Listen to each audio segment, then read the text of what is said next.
Okey. Waalaikumsalam. Okey, kita akan sambung surah Ibrahim. Muka surat 261 ayat yang ke-47. 47 ke 48 hari ini? Saya rasa 47. 47 Ustaz. 47 Okey, baik. Terima kasih. Terima kasih sahabat-sahabat sekalian. So hari ini muka surat 261 ayat 47 surah Ibrahim. Okay, baca doa sikit. Bismillahirrahmanirrahim. Rabbi syrah li sadri wa yassir li amri wahlul 'uqdatam min lisani yafqahu qawli. Amin. Rabbi yassir wa la tu'assir wa tammim bil khair. Amin. Ya Fattah wa bika nasta'in. Subhanaka la ilma lana illa ma 'allamtana innaka antal alimul hakim. Allahumma anfa'na bima 'allamtana wa 'allimna ma yanfa'una wa zidna ilma walhamdulillahi rabbil alamin. Okey, baik. Ayatnya berbunyi fala tahsabannallaha mukhlifa wa'dihi rusulah innallaha azizun zuntiqam. Boleh? Maka la janganlah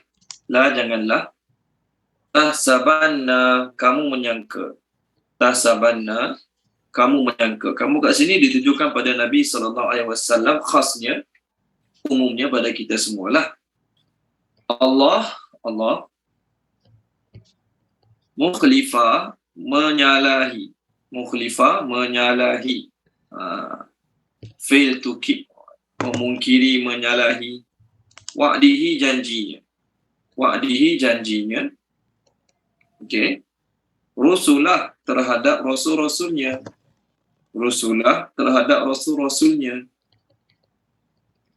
Inna sesungguhnya Allah Azizun maha perkasa. Zuntiqam mempunyai pembalasan. Who has retribution for those who be like him. Zuntiqam terjemah dia mempunyai pembalasan. Okey, Puan Salasiah terjemahkan boleh Puan Salasiah ayat kita. Auzubillahi minasyaitonirrajim. Bismillahirrahmanirrahim. Maka janganlah kamu menyangka Allah menyalahi janjinya terhadap rasul-rasulnya. Sesungguhnya Allah Maha Perkasa, mempunyai pembalasan. Okey, terima kasih Puan Salasiah. Ayat ni adalah kesinambungan daripada ayat muka surat 260 kan, ayat yang ke bawah, ayat yang 42 bawah sekali. Kalau baca boleh Puan Suraya Haidar 260 minggu lepas rasa saya, 2 minggu lepas. Page 260 ayat bawah sekali. Tolong baca Puan Suraya. Ada Puan Suraya Haidar? Ada Ustaz, kejap ya. 260.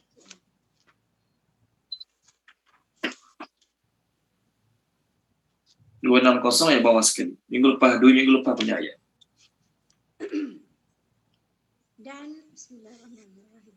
Dan janganlah engkau mengira bahawa Allah Tak dengar lah Puan Suraya, kuat sikit boleh ke? Terdekat sikit ke macam mana, tak dengar lah. Dan janganlah engkau mengira bahawa Allah lalai daripada perbuatan orang-orang zalim. Sesungguhnya Allah menangguhkan mereka sehingga pada hari di mana mata mereka terbelia. Okey, terima kasih Puan Suraya Haidar. Di kedua-dua ayat ni bermula dengan fala tahsaban.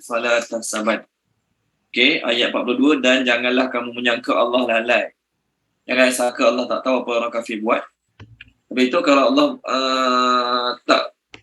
Allah tak lalai terhadap apa yang orang kafir buat, kenapa sampai sekarang orang kafir masih lagi hidup bebas? Maka Allah kata, jangan kamu sangka Allah akan menyalahi janjinya terhadap rasul-rasulnya. Tuan-tuan dan puan-puan, ayat ni turun untuk Nabi. Tapi tak sesuai langsung kita kata Nabi akan menyangka sedemikian terhadap Allah SWT. Boleh ke Nabi akan sangka? Agak-agak logik ke tak logik? Nabi Muhammad menyangka Allah ni betul ke nak tunai janji? Allah ni betul ke dia akan tunaikan janji ke? Logik ke tak logik? Tak logik langsung. Walaupun ayat ini turun untuk Nabi, tapi Allah pesan pada kita semua, jangan kamu ingat, jangan kamu fikir, jangan kamu sangka Allah Ta'ala akan menyalahi janjinya. Sedangkan setiap kali lepas azan, apa doa kita baca? Innaka la tukhliful mi'ad. Engkau tidak akan memungkiri janji. Lebih itu, orang-orang kafir mendurhakai Allah, mendurhakai Nabi, mendurhakai hari akhirat, tak kena apa-apa pun. Belum sampai masanya lagi. Belum sampai masanya lagi untuk mereka diazab oleh Allah SWT. Sebab tu mereka tak kena apa-apa, sebarang musibah pun sampai ke hari ini. Allah Ta'ala tidak akan menyalahi janjinya terhadap Rasul-Rasulnya. Apa janji Allah terhadap Rasulnya? Janjinya ialah Allah Ta'ala akan menolong orang yang menolong agama Allah. Dan Allah Ta'ala akan membinasakan, menghinakan orang yang menolak ataupun mengingkari ajaran Allah Subhanahu wa Ta'ala. Allah, apa yang Allah janji, Allah pasti akan tunaikan. Bila Allah nak tunaikan, bagaimana cara Allah nak tunaikan tu? Wallahu a'lam. Terserah pada Allah. Allah Ta'ala tahu bila waktu yang terbaik. Ketika mana yang terbaik untuk membalas perbuatan-perbuatan mereka.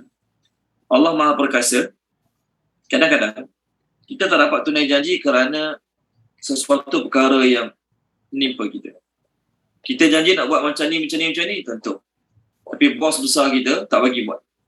Kita ni supervisor je, kita janji gini, kita janji lah. Tiba-tiba hari kita nak tunaikan janji pada staff-staff kita, bos besar kita kata tak boleh, jangan buat. Jadi kita tetap tak boleh buat kerana apa? Kita tertakluk lagi dengan orang atasan. Kita memang nak tunai janji, betul-betul ikhlas, sungguh-sungguh nak tunai janji. Oleh kerana kita pun bekerja dengan orang juga, kita terpaksa ikut orang atasan. Allah Subhanahu wa Ta'ala, tuan-tuan dan puan-puan, kita takluk tak pada siapa-siapa, tidak tertakluk pada siapa-siapa. Sebab tu Allah Aziz, Maha Perkasa. Apa dia janji, tak ada siapa boleh halang dia. Dalam masa sama, Allah Ta'ala juga Zuntiqam, mempunyai berbagai-bagai jenis balasan untuk Allah bagi pada orang-orang yang mengingkarinya. Okey, ayat 48 pula. Ayat 40. Yauma pada hari, tubaddalu digantikan, al-ardu bumi, ghaira selain, al-ardi bumi. Dalam mereka tulis yang sama. Sebab kita pernah bincang sebelum ni, bila dua perkataan duduk dekat-dekat, ada yang sama, ada alif lam, maknanya dia adalah satu benda yang sama. Okey, saya bilang balik. Bila dua perkataan yang sama duduk dekat-dekat dan kedua-duanya ada alif lam, maka itu adalah satu benda yang sama. Bukan cerita dua benda yang lain. Wa dan as-samawati, langit-langit. As-samawati, langit-langit. Wa dan barazu, mereka menuju. Barazu, mereka menuju. Lillah, kepada Allah.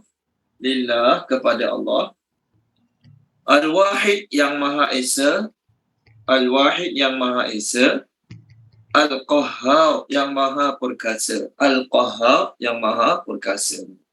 Okey, tolong terjemahkan dia. Tuan Haji Izzali boleh terjemahkan, Tuan Haji Izzali? Boleh Ustaz. Bismillahirrahmanirrahim. Pada hari digantikan bumi selain di bumi yang sama dan langit-langit, dan mereka menuju kepada Allah yang Maha Esa, yang Maha Perkasa. Okey, terima kasih Tuan Haji Izzali Sulaiman. Apa kaitan ayat tadi dengan ayat ni? Ayat tadi kata Allah tak akan mungkir janji. Ayat tadi kata Allah tak akan mungkir janji kan? Ayat sekarang cerita pasal hari kiamat. Apa maksud dia?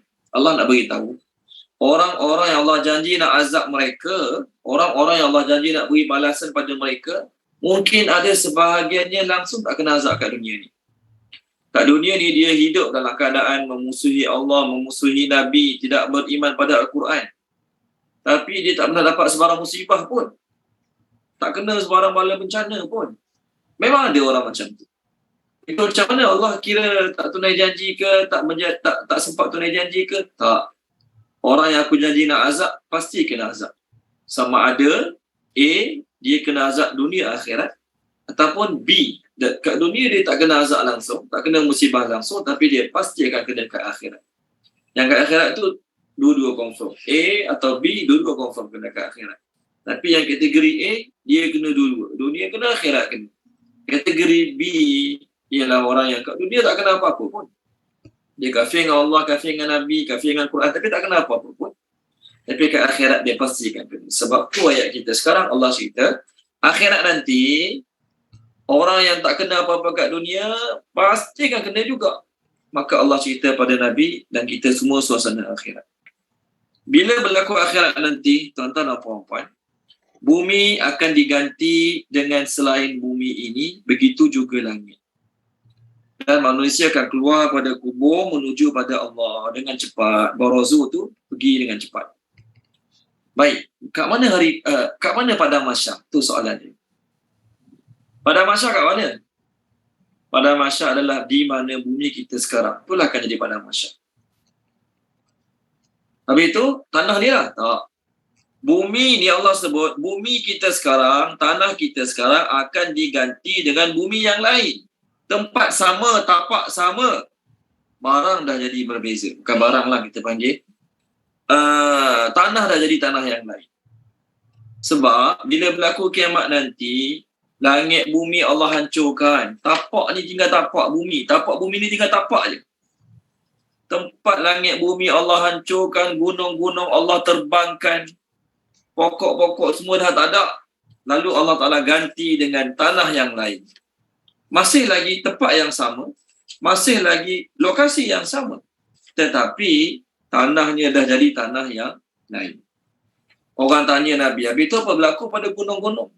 Masa berlaku kiamat nanti. Tolong baca Puan Salmiah boleh? Puan Salmiah tolong baca. Muka surat. Nanti bumi kita sekarang kan, sekejap tu. Bumi kita sekarang kan ada tanah tinggi, ada tanah rendah, ada yang kawasan valley. Nanti bila berlaku kiamat, apa berlaku pada bumi? Tolong baca Puan Salmiah, muka surat 319. Ayat 105, 106, 107.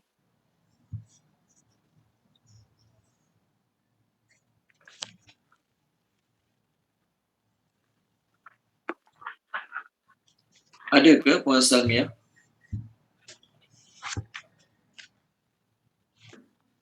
Puan Salmiah ada? Okey. Puan Siti Nolis, terjemahkan boleh Puan Siti Nolis? Bismillahirrahmanirrahim. Dan mereka bertanya kepadamu Muhammad tentang gunung ganang. Maka katakanlah, Tuhanku akan menghancurkannya pada hari kiamat dengan sehancur-hancurnya. Kemudian dia akan menjadikan bekas gunung ganang itu rata sama sekali. Sehingga kamu tidak akan melihat lagi ada tempat yang rendah dan yang tinggi di sana. Terima kasih Puan Siti Nolis. Sama. Nanti tanah datar, padang jarak, padang terkukur. Tanah lapang selapang-lapangnya. Ni hadis dia. Nampak kat skrin hadis dia. Saya share hadis dia ya, tuan-tuan dan puan-puan.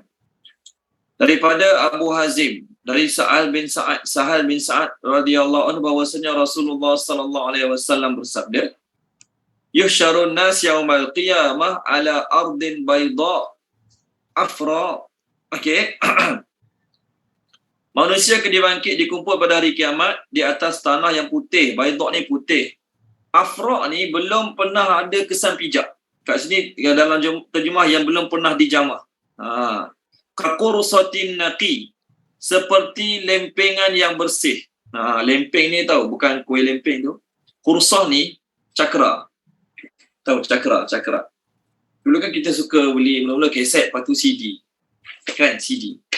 CD tu dia punya licin dia tu dia panggil kursah. Okey. Laisa fiha ma'lamun li ahadin. Tidak ada sebarang tanda-tanda petunjuk. Maksud tanda-tanda petunjuk tu dipanggil landmark li ahadin, bagi seorang pun. Kita kalau nak jumpa mana-mana, jumpa kat mana? Okey, belakang bukit ni sekarang. Nak jumpa kat mana? Belakang pokok tu. Kat mana kita jumpa kat tiang tu? Kat mana? Tepi telaga, tepi sungai, tepi busut. Boleh kan? Kat dunia sekarang ni, kita boleh bagi landmark kat mana-mana. Jumpa kat mana? Tu tempat ada umpur-umpur sikit tu. Boleh kan? Jumpa kat mana? Tu kawasan tanah yang tenggelam sikit tu. Boleh? Kat dunia ni sekarang. Tapi pada masa nanti, inilah tempat dia. Tempat yang mana rata, licin, putih, pasir dia putih, tanah dia putih. Tidak ada sebarang landmark pun. Nah, nampak tak tanah tu ada hitam-hitam sikit tak? Kita jumpa kat situ. Tak ada langsung.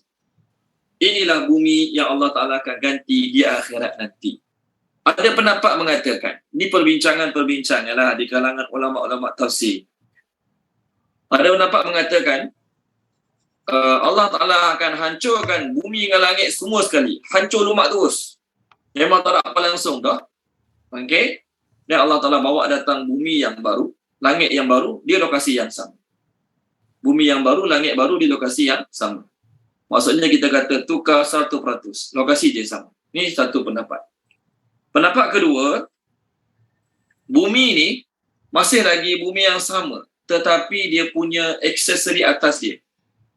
Aksesori atas dia maksudnya apa? Tanah, sungai, bukit, gaung, semak samun, valley. Ni aksesori atas bumi sekarang kan. Bumi ni masih lagi bumi yang sama, tapi aksesori atas dia Allah Ta'ala ubah. Semuanya yang baru-baru. Semuanya yang baru-baru. Ini ditulis oleh Imam apa ni? Pengarang kita ni, Syekh Ahmad bin Muhammad Sawi Al-Misri Al-Khulwati Al-Maliki. Dia tulislah. Dia kata, dua pendapat. Pendapat pertama, memang bumi ni 100% Allah Ta'ala hancurkan. Bumi ni 100% Allah Ta'ala hancurkan, Allah Ta'ala ganti sebiji yang baru. Kalau kereta tu, total loss. Kereta tu total loss, maksudnya kita beli sebiji yang baru. Dapat ganti sebiji yang baru. Tu kalau kereta lah. Okay. Tapi, ada satu lagi. Kereta dia dah lama, kereta dia dah lama, dah buruk sangat nampak. Enjin masih lagi enjin asal. Enjin asal. Barang-barang yang kat dalam enjin pun semua masih lagi asal. Cuma yang tukarnya apa? Seat, color luar, body tukar. Contoh. Dia yang pertama, kereta tu 100% tukar yang baru. Yang kedua, enjin masih enjin yang sama. Tapi body dah tukar, seat dah tukar. Dashboard dalam dah tukar. Itu seolah-olah contohnya lah. Sama lah juga pendapat pertama, bumi ni 100% Allah Ta'ala hancurkan. Memang tak ada apa langsung. Ini satu. Pendapat kedua mengatakan, tak, Allah Ta'ala hancurkan langit, gunung ganang tu je. Allah Ta'ala hancurkan langit, gunung ganang, tanah masih ada. Aksesori atas tu masih ada, tanah masih ada. Gunung ganang dia tadi hancur lebur. Langit hancur lebur. Okey? Adapun bumi, Allah Ta'ala masih kekalkan dalam keadaan asal dia. Bumi ini tanah-tanah yang sama. Cumanya atas dia, permukaan dia, aksesori pula kita panggil. Permukaannya Allah Ta'ala ganti dengan permukaan yang lain. Permukaan bumi itu Allah ganti dengan permukaan yang lain. Tanah masih tanah yang sama. Tempat masih tempat yang sama. Baik. Ada yang mengatakan nanti hari kiamat pada mahsyar nanti bumi ni bagaikan emas, langit bagaikan perak. Macam-macam pendapat ada, tapi semua tu langsung tidak bersandarkan apa yang Nabi SAW sebut. Boleh? Yang akan hancur lebur, langit. Tengok muka surat 331. Boleh tak? 331. Yang confirm hancur lebur. Maksudnya 100% Allah Ta'ala hancurkan langit. Tolong baca dia. Wan Rohana Hamzah, tolong baca boleh Wan Rohana. Muka surat 331. Ayat 104. 331 Ustaz. Ya, ayat 104. 31 ayat 04. Bismillahirrahmanirrahim. Bismillahirrahmanirrahim. Ingatlah pada hari di mana langit kami gulung seperti menggulung lembaran-lembaran kertas. Sebagaimana kami telah memulakan penciptaan pertama, begitulah kami akan mengulanginya lagi. Suatu janji yang pasti kami tepati. Sesungguhnya kami akan melaksanakannya. Okey, terima kasih Puan Rohana. Langit je kan? Okey. Bumi ada tak Allah sebut bumi jadi apa? Tak ada. Bumi Allah tak sebut pun jadi hancur ke digulung-gulung, tak ada. Langit je. Itu satu. Yang kedua, ini dalil-dalil yang mengatakan bumi masih bumi yang sama, aksesori atas dia je.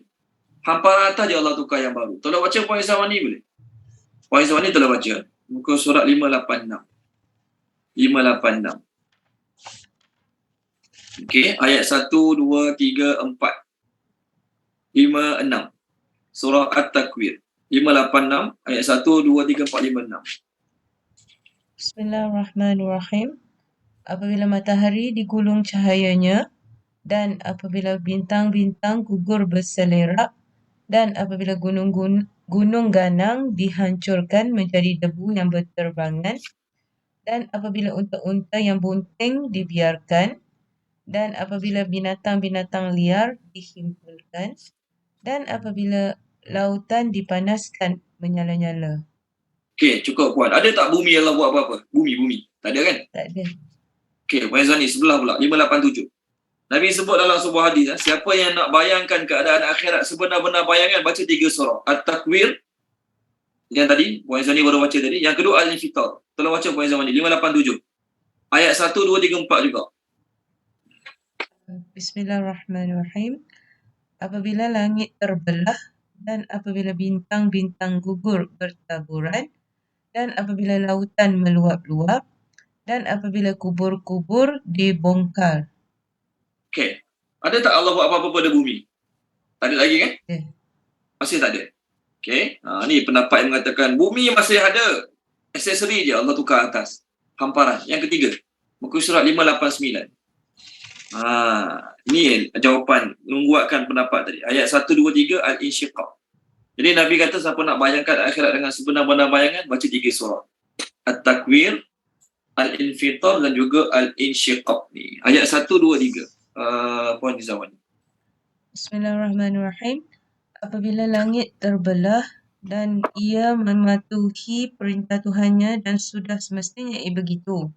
Dan apabila bumi diratakan. So, terima kasih Puan. Nampak tak? Bumi hancur tak? Bumi hancur tak? Langit, gunung ganang tu kita dengar. Langit, gunung ganang, bintang-bintang, matahari, lautan tu kita dengar. Dia hancurkan. Kiamat nanti. Tapi bumi dibentangkan. Bumi dilapangkan. Jadi ikut pendapat yang pertama mengatakan, pendapat kedua. Pendapat kedua mengatakan bumi masih ada, tempat bumi yang sama, cuma hamparan atas dia Allah ubah. Hamparan atas dia Allah ubah. Jadi apa? Jadi yang saya share di dekat skrin tadi lah.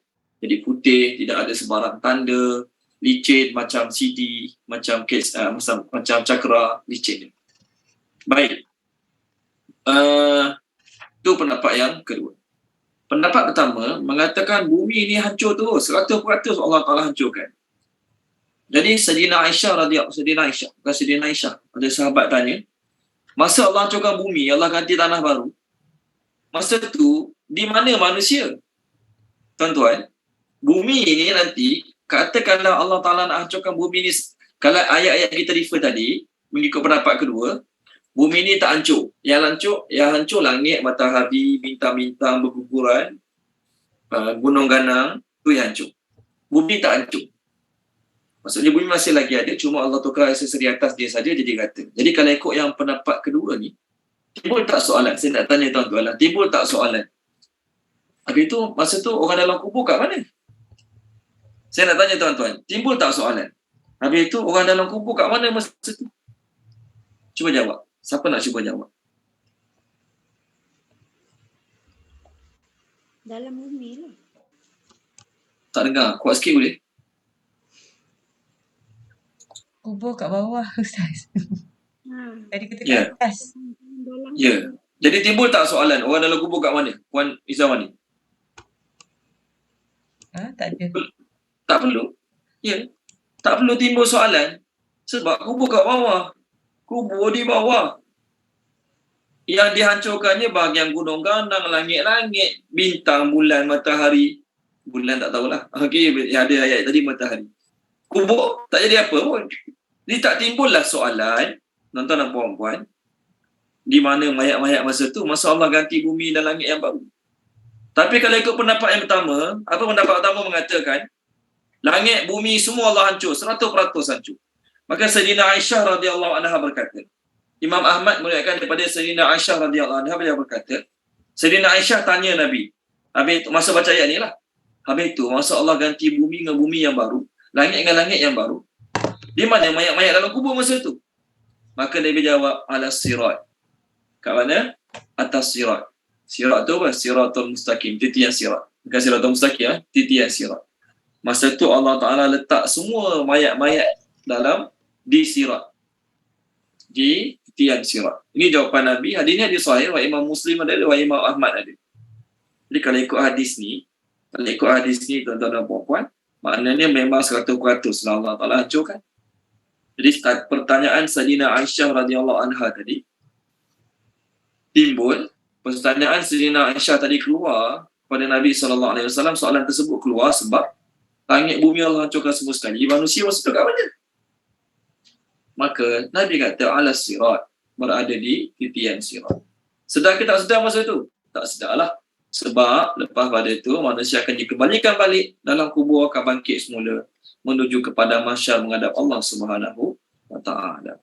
Fabarazu lillahil wahidil qahhar. Mereka tak ada tempat lain nak tuju, mereka tak ada tempat lain nak pergi sebab satu tempat je mereka boleh pergi. Itu menghadap Allah Subhanahu wa taala yang Maha Esa lagi Maha Perkasa. Di pada mahsyar kita kat mana? Pada mahsyar kita kat dunia kita ni lah. Lokasi yang sama yang kita duduk sekarang. Maksudnya bumi kita ni, lokasi yang sama. Cumanya hamparan dia, permukaan dia tak sama macam yang kita tengok pada hari ini. Okay, itu dua pendapat sahajalah. Wallahu a'lam, mana satu lagi tepat, mana satu lagi betul, kita pun tak tahu. Allah Ta'ala Maha berkuasa nak buat apa saja. Okey, baik. Sambung ayat baru. Ayat 49. Wa dan tara, kau akan melihat. Tara, kau akan melihat. Al-mujrimin, orang-orang yang berdosa. Al-mujrimin, orang-orang yang berdosa. Yauma izin, pada hari itu. Yauma izin, pada hari itu. Okey.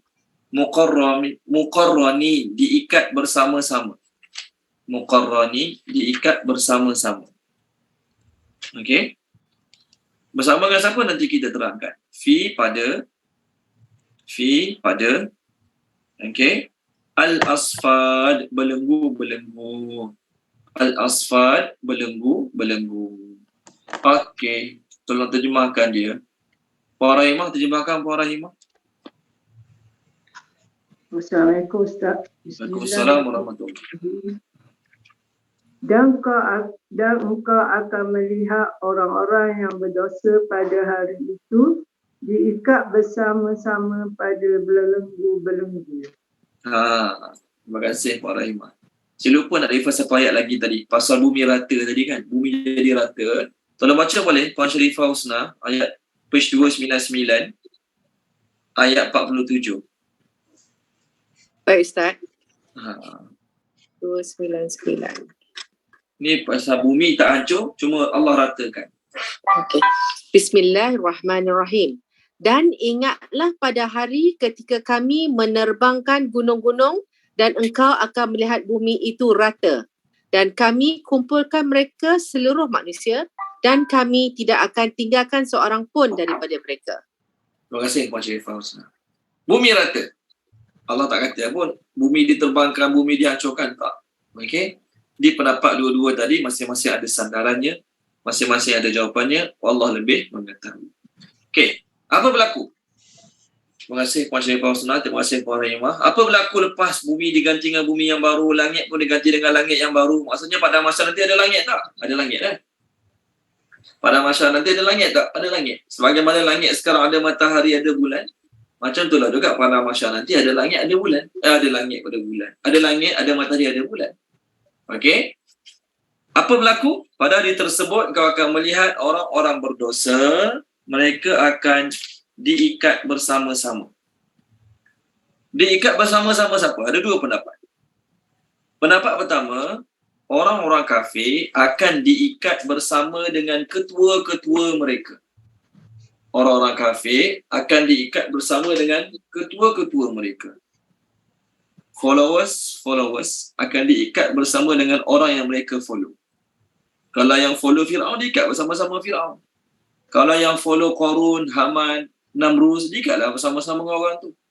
Apa zaman sekarang? Kita tahu ni baik. Tapi ketua kita, tak kisahlah ketua kat tempat kerja ke, ketua kawan-kawan lepak ke, ajak kita buat benda tak baik, kita ikut juga. Kita kerja, tempat kerja berbeza-beza. Tapi kita ada kawan-kawan untuk sembang malam-malam. Hari-hari jumpa kawan-kawan tu kat kedai mamak. Pukul 10 sampai pukul 9 malam. Hari-hari akan sembang. Jadi kawan-kawan tu ada dia punya ketua dia, kepala dia. Jadi apa yang dia buat, apa yang dia cakap, walaupun kita tahu tak betul, kita ikut juga. Kita follow juga dia. Maka kita akan diikat bersama-sama dengan dia. Ini pendapat yang pertama. Pendapat yang kedua, setiap orang akan diikat bersama-sama dengan syaitan mereka masing-masing. Kita semua ada qarin. Kita semua ada qarin.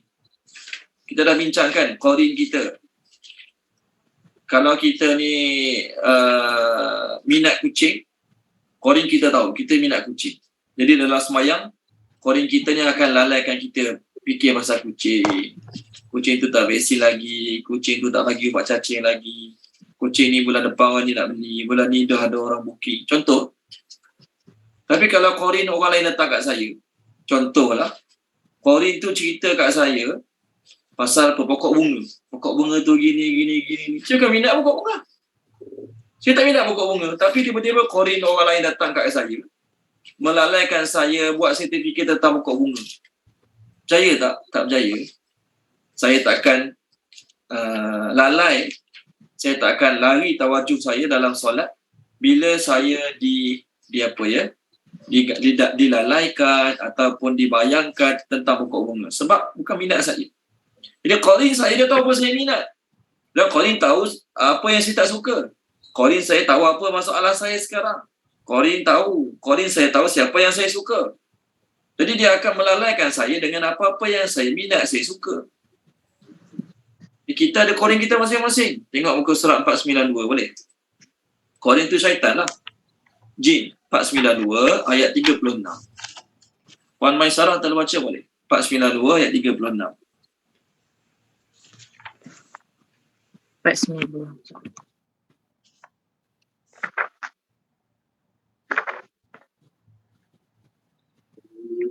Ayat 96. Ya. Ayat 36. 36. Dan barang siapa berpaling dari pengajaran Allah yang Maha Pengasih, yakni Al-Quran, kami biarkan setan menyesatkannya dan menjadi teman karibnya. Terima kasih Puan. Jadi teman karib tu apa bahasa Arab dia? Qarin. Wa man ya'shu an dzikrir rahman nuqayyid lahu syaitanan fahuwa lahu qarin. Apa syaitan suruh kita, semua kita buat, jalan je. Apa syaitan suruh kita buat, semua kita buat. Tak ada niat nak lawan langsung, nak berhenti, nak meninggalkan, tak ada. Apa syaitan suruh buat je. Dia Allah kata siapa yang berpaling daripada peringatan Allah, kami biarlah dia jadi kawan syaitan. Kami biarkan syaitan tu jadi qarin, kawan baik dia. So kat akhirat nanti dia akan kena ikat bersama-sama dengan qarin dia. Bila kena ikat bersama-sama dengan qarin dia, dengan syaitan dia tadi, dengan qarin dia, maka masing-masing dia nak menyalahkan masing-masing. Ingat muka surat 519. Kita dah lalu ayat 22 surah Ibrahim ni kita dah lalu. Syaitan kata apa? Aku tak hasut pun, aku cuma bagi pandangan je. Aku tak ada kuasa nak paksa kamu. Aku cuma cakap kamu ikut. Jadi jangan celah aku, celah diri kamu sendiri. Puan Azhar telah baca Puan Azhar muka surat 519 surah Qaf. Ayat 27. Ayatnya berbunyi qala qarinuhu. Boleh Puan Azhar. A'udzubillahi minasyaitonirrajim. Syaitan yang menyertai berkata pula, "Ya Tuhan kami, aku tidak menyesatkannya, tetapi dia sendiri yang berada dalam kesesatan yang jauh." Satu lagi. Sorry. Allah berfirman, "Janganlah kamu bertengkar di hadapanku, dan sesungguhnya dahulu aku telah memberikan ancaman kepadamu." Terima kasih Puan Azhar. Dia, orang yang kena ikat pendosa, tak kisahlah dia kafir ke dia Islam, dia kena ikat bersama-sama dengan qarin dia. Masing-masing duk bertengkar. Dialah sebab sesat, aku sesat. Dialah sebab aku salah. Maka qarin pun tak mengaku. Dia kata tak, dia orang memang dah sesat sebelum aku sesatkan dia lagi. Maka Allah kata tak ada kelahi, serabut tak ada kelahi.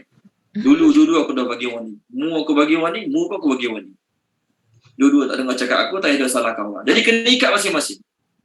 Pendapat ini dikuatkan lagi dengan ayat dalam surah Maryam. Tuan Najib Berkah ada? Puan Azhar? Tak ada Ustaz. Okey, tak ada. Baik, tak apa. Puan Tamsiah Syuaib terjemahkan boleh Puan Tamsiah? Muka surat 310. Ya Ustaz. Muka surat 310 ayat 68. 310.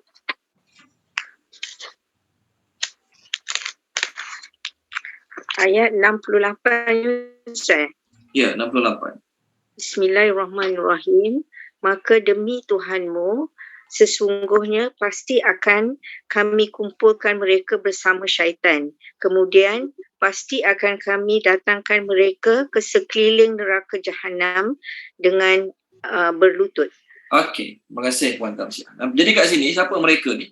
Pendosa-pendosa, kafir ke, pendosa di kalangan Islam ke, kami akan kumpul mereka bersama dengan syaitan, duduk mengelilingi neraka dalam keadaan berlutut. Inilah tempat kau nak kena masuk. Jadi setiap orang masa tu akan diikat dengan rantai bersama dengan qarin mereka masing-masing. Ini pendapat yang kedua. Boleh? Pendapat pertama, ketua-ketua. Pendapat yang pertama, ketua-ketua. Okey. Kat mana ayat ketua-ketua tu? Ketua-ketua tu akan diikat dan akan apa ya? Akan lead pengikut-pengikut dia ke neraka. Sebagaimana Allah buat pada Fir'aun. Yes, pada Fir'aun. Surah apa ya? Surah Hud. Surah Hud. Tolong baca dia boleh? Surah Hud. Tuan Haji Abdul Rashid, tolong baca boleh Tuan Haji Rashid? Surah Hud saya cari buku surat jap. Muka surat 233. Muka surat 233 ayat 98.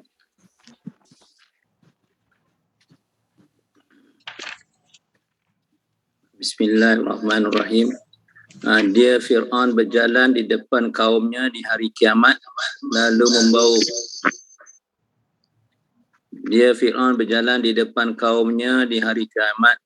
membawa mereka masuk ke dalam neraka. Neraka itu seburuk-buruk tempat yang dimasuki. Terima kasih Tuan Haji Rashid. Sebagaimana Fir'aun bawa followers dia, macam itulah juga ketua-ketua bawa pengikut-pengikut. Ketua-ketua jahat yang lain pun sama juga. Bawa pengikut-pengikut mereka lalu dihumban ke dalam neraka bersama-sama. Jadi ini pendapat yang pertama.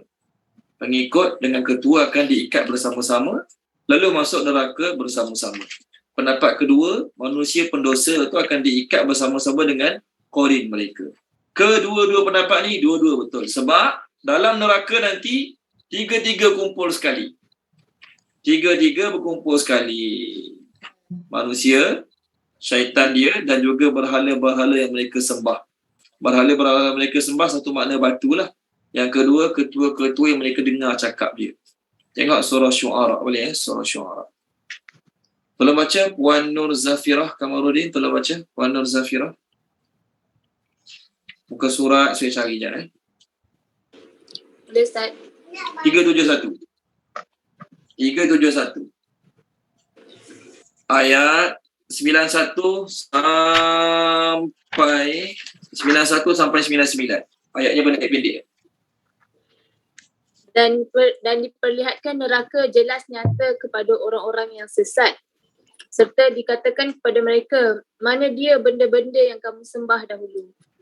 Selain dari Allah, dapatkah mereka menolong kamu atau menolong dirinya sendiri? Lalu mereka dihumbankan ke dalam neraka dengan tertiarap, jatuh bangun berulang-ulang. Mereka dan orang-orang yang sesat bersama. Termasuklah juga bala tentera iblis semuanya. Mereka bersama. Okey, sekejap Puan. Berapa kumpulan dah ada? Dah ada memula diri sendiri. Lepas tu orang-orang sesat yang bersama. Lepas tu benda-benda yang sembah dahulu. Okey. Berapa kumpulan dah? 3 lah. Okey, sekejap Mereka satu. Orang-orang sesat bersama mereka. Siapa? Followers mereka. Yang ketiga, 95 tu. Tentera-tentera iblis. Syaitan-syaitan lah. Qarin-qarin mereka tu. Nampak? Itu 3 kumpulan dia. Puan dia 3 kumpulan. Berhala-berhala tu tak ada lagi tu. Berhala-berhala tu tak ada lagi kat sini. Kan? Mereka, followers mereka dan tentera-tentera iblis. 3 kumpulan sama-sama. Teruskan. Tapi yang ayat 92 Ustaz, yang benda-benda yang kamu sembah dahulu tu? Betul, mana ada lagi? Tak masuk lagi. Benda-benda tu bukan ketua. Tu berhala-berhala. Berhala lah kan? Yang Ustaz kata. Tu tak ada lagi kat sini. Tak ada lagi. Terus.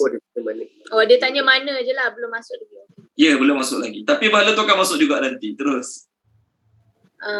Termasuk juga bala tentera iblis semuanya. Mereka berkata sambil bertengkar sesama sendiri dalam neraka. Demi Allah, sesungguhnya kami semasa di dunia dahulu adalah di dalam kesesatan yang jelas nyata. Kerana kami menyamakan kamu dengan Tuhan sekalian alam. So kamu itulah berhala. Ya. Bukan. Sorry. Dalam ayat ni tak ada berhala langsung. Allah Ta'ala hanya tanya, mana benda-benda kamu sembah? Betul kan? Tu je. Lalu, 3 golongan masuk neraka. Ketua-ketua dan orang-orang kafir bersama dengan mereka, yang followers mereka dan tentera-tentera iblis. 3 golongan. Jadi kat akhir bab diikat tadi sama ada followers kena ikat dengan ketua ataupun orang kafir kena ikat dengan tentera-tentera iblis. Qarin. Dua-dua pendapat tadi betul. Berhala masuk bila berhala? Berhala ada juga. Tolong baca Cik Syukri boleh? Cik Syukri 330. Speech 330. Ini berhala masuk. Allah bakar berhala mereka sekali.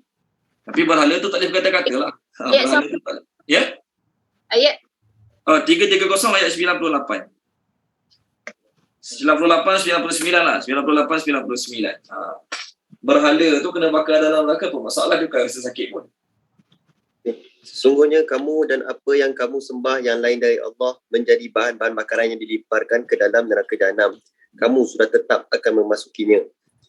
Kalaulah mereka yang kamu sembah itu Tuhan-Tuhan, tentulah mereka tidak masuk ke dalam neraka, dan ketahuilah semuanya yang menyembah dan yang disembah yang akan kekal dalam neraka selama-lamanya. Ni baru berhala dia. Nampak? Ni baru berhala dia. Tadi 3 kumpulan manusia. Orang kafir, ketua-ketua mereka dan juga jin, syaitan tadi, iblis. Ni barulah Allah masukkan berhala-berhala. Berhala-berhala ni lah yang Allah Ta'ala panggil manusia dan batu. Sorry, Allah sebut dalam surah apa ya? At-Tahrim ayat 6. Allah sebut neraka tu bahan bakarannya manusia dan batu. Manusia itu orang-orang kafir lah. Batu tu berhala-berhala mereka. Tolong baca Puan Narumah Karim boleh? Puan Narumah Karim. Surah At-Tahrim ayat 6. Saya buka surat sekejap. Surah At-Tahrim ayat 6. Muka surat 500 lebih 500 dekat-dekat dengan surah Al-Mulk 560 ayat 6. 560 ayat 6. Okey, ayat 6. Ya. Bismillahirrahmanirrahim. Wahai orang-orang yang beriman, peliharalah diri kamu dan keluarga kamu dari neraka yang bahan-bahan bakarannya adalah manusia dan batu, ini berhala.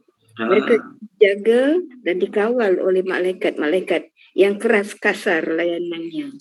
Mereka tidak menderhaka kepada Allah dalam segala yang diperintahkannya kepada mereka, dan mereka pula tetap melakukan segala yang diperintahkan. Okey, terima kasih Puan. Ayat Qurannya terjemah batu je lah. Tapi ditafsirkan sekali dalam terjemah tersebut, maksud batu kat sini adalah berhala. Batu tu tak sakit pun. Tokong-tokong hari ni, tokong-tokong patung-patung yang kafir sembah hari ni, kena masuk neraka jadi apa? Tak masalah pun. Tujuan Allah masukkan batu tu supaya mereka lebih rasa panas dengan sebab ada batu tersebut. Yang kedua, supaya mereka rasa lebih terhina. Aku sembah dia orang, aku sembah benda ni, ingat boleh tolong aku. Dengan dia sekali masuk neraka bersama-sama dengan aku. Okey. Jadi senang cerita, manusia akan dirantai bersama-sama. Okey. Manusia tu sendiri tadi dirantai bersama-sama lah, sama ada bersama dengan ketua, pengikut ataupun bersama dengan qarin masing-masing. Dan manusia tu sendiri dia juga akan dirantai, tangan dirantai ke dagu macam ni. Tangan dia kena rantai, lepas tu rapat kat dagu macam ni.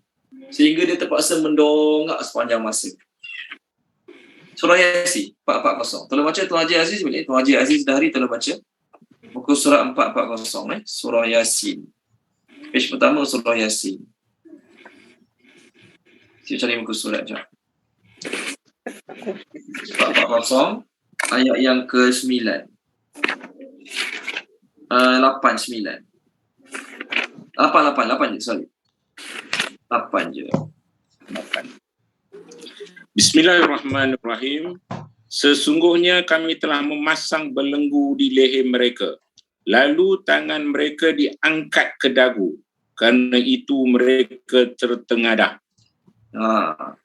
Okey, terima kasih Tuan Haji Aziz. Allah pasang rantai kat sini. Tak boleh nak tunduk rantai dia kat sini. Rantai tutup dagu, tak boleh nak tunduk. Tak boleh nak tawaduk macam ni. Dan tangan juga diikat ke rantai yang ada kat dagu. Rantai dah ada rantai kat dagu ni. Rantai dah ada kat dagu ni. Tangan diikat pula dengan rantai ada kat dagu ni. Dia sendiri dah kena rantai macam tu. Kemudian dia rantai pula dia dengan kawan-kawan dia ataupun dengan korin-korin dia. Walhal kalau tak rantai boleh lari. Boleh lari tak? Ada tak siapa-siapa boleh melepaskan diri kalau Allah tak rantai? Tak ada pun.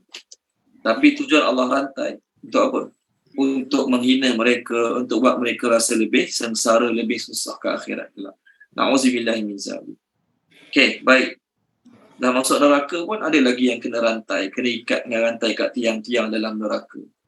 Fi amadin mumaddadah, ayat dia kan. Fi amadin mumaddadah. Siapa belum baca lagi Saya rasa semua dah saya dah minta terjemah. Ada siapa belum lagi? Saya Ustaz tadi tertinggal. Tadi apa? Tadi saya tekan tapi tak tekan kuat agak ni. Oh, okey. Baik, tak apa. Okay. Kalau baca Puan Samia, juzuk Amma, surah Al-Humazah. Wailul likulli humazatil lumazah. Tu kan, muka surat 601. 601. Ayat 6 sampai ayat 9. Surah Humazah surah kedua page tersebut. Humazah. Ya. Okay. Bismillahirrahmanirrahim. Ia adalah api azab Allah yang dinyalakan, yang membakar sampai ke hati. Sungguh api itu ditutup rapat di atas diri mereka. Dah Ustaz? Tak habis lagi? Oh, habis kan? Yang mereka itu diikat pada tiang-tiang yang dipanjang. Terima kasih Puan Samia. Sudahlah kena rantai. Kemudian diikat pada tiang-tiang yang panjang dalam neraka Allah Subhanahu Wa Taala. Api itu membakar mereka bukan sekadar luaran, bahkan sampai ke hati-hati mereka. Na'udzubillahi min zalik. Okey, na'udzubillahi min zalik. Okey, seterusnya. Habis ayat tu. Na'udzubillahi min zalik. Kita pun ada kemungkinan termasuk dalam golongan ni. Allah sebut apa? Lupa nak terangkan. Dalam ayat ni Allah sebut kafir ke? Allah guna perkataan kafir? Tak. Allah guna perkataan mujrimin. Saya tak pasti dah share belum kelas ni. Untuk orang kafir sahaja, saya ulang kaji. Tak apalah kalau dah share pun kita ulang kaji. Sekarang Allah guna perkataan mujrimin. Ayat 49 kan? Allah guna perkataan mujrimin. 49 mujrimin. Mujrimin ni untuk semua pendosa. Baik kafir, baik Islam. Dipanggil mujrimin. Adapun untuk orang kafir sahaja, perkataan digunakan tak mereka apa dia? Untuk orang kafir sahaja. Khas untuk orang kafir sahaja perkataan itu. Bukan apa digunakan. Fajar. Tolong mute-kan boleh? Sahabat-sahabat semua tolong mute-kan boleh? Ada yang belum mute, tolong mute-kan boleh? Untuk orang kafir sahaja, orang Islam tak termasuk dipanggil fajarah. Ni untuk orang kafir semata. Fajarah. Adapun untuk mujrimin, orang Islam pun termasuk, orang kafir memanglah confirm termasuk. Contoh, 299. Tengok 299. Boleh? Page 299. Ada perkataan mujrimin. Kalau baca Puan Suraya Haidar, boleh? 299. Surah Kahfi. Ayat 49. Ada perkataan mujrimin. Dan siapa kat situ?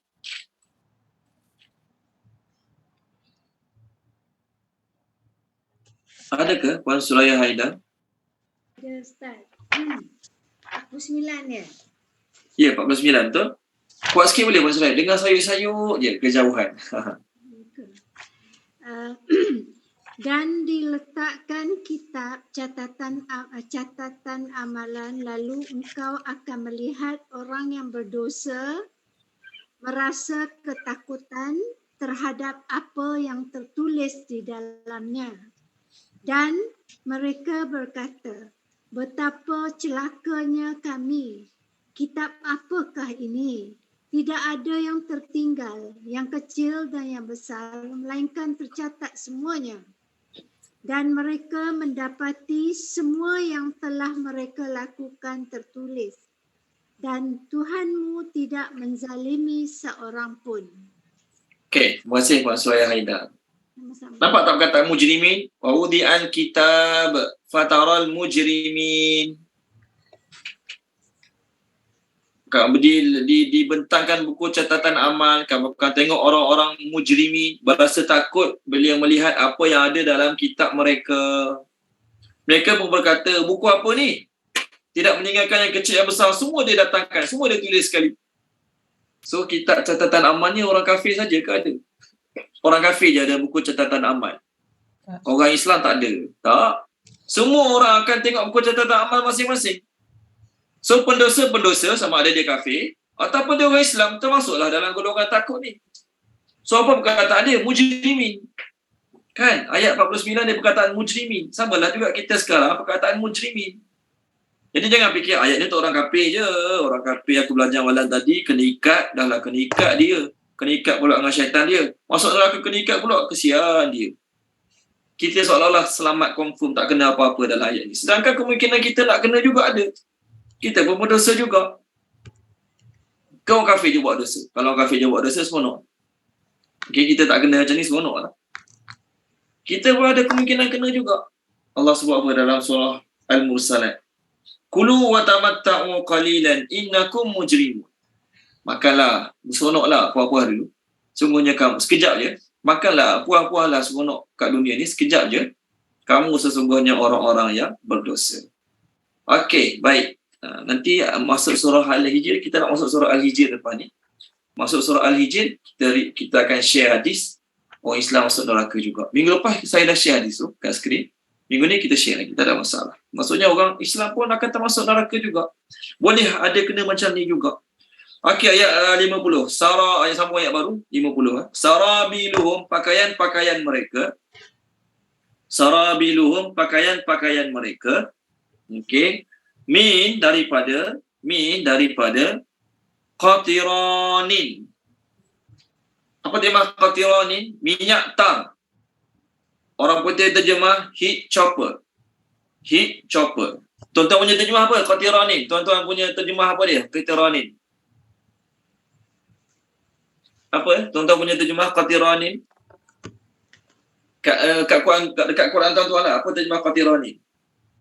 Boleh share. Kat saya punya minyak orang putih terpanggil heat chopper. Minyak mudah. Minyak yang mudah menyala. Minyak mudah menyala, yes. Tembaga panas. Tembaga panas, yes. Semua terjemah tu ada. Semua terjemah tu ada. Okey. Kalau kamu dia terjemah apa? Tadi saya tengok tak ingat. Qatiranin ni minyak tar. Kamu terjemah qatiranin minyak tar. Okey. Ada terjemah tembaga. Macam ni. Qatiranin senang cerita, benda yang bila kena api paling cepat terbakar. Paling mudah terbakar. Kalau kita nak bakar api, sabuk kelapa, getah tiup, minyak gas, daun kering. Yang kena api sekejap je, zong, settle. Surat khabar lama, surat khabar baru pun sama juga, kertas. Kita kan. Tapi lagi mudah pada tu apa dia? Minyak. Qatiranin tu minyak tar. Ada terjemah tembaga. Kenapa terjemah tembaga? Perkataan tembaga tu nanti kita refer. Tak salah pun perkataan tembaga tu, nanti kita refer. Surah Al-Hajj ada. Ulama-ulama yang mengatakan dalam kitab apa ya? Dalam kitab Ibn Katsir, tembaga. Nanti Puan Siti Nurhalis, tembaga tu terjemah Indonesia ke Melayu? Puan Siti Nurhalis.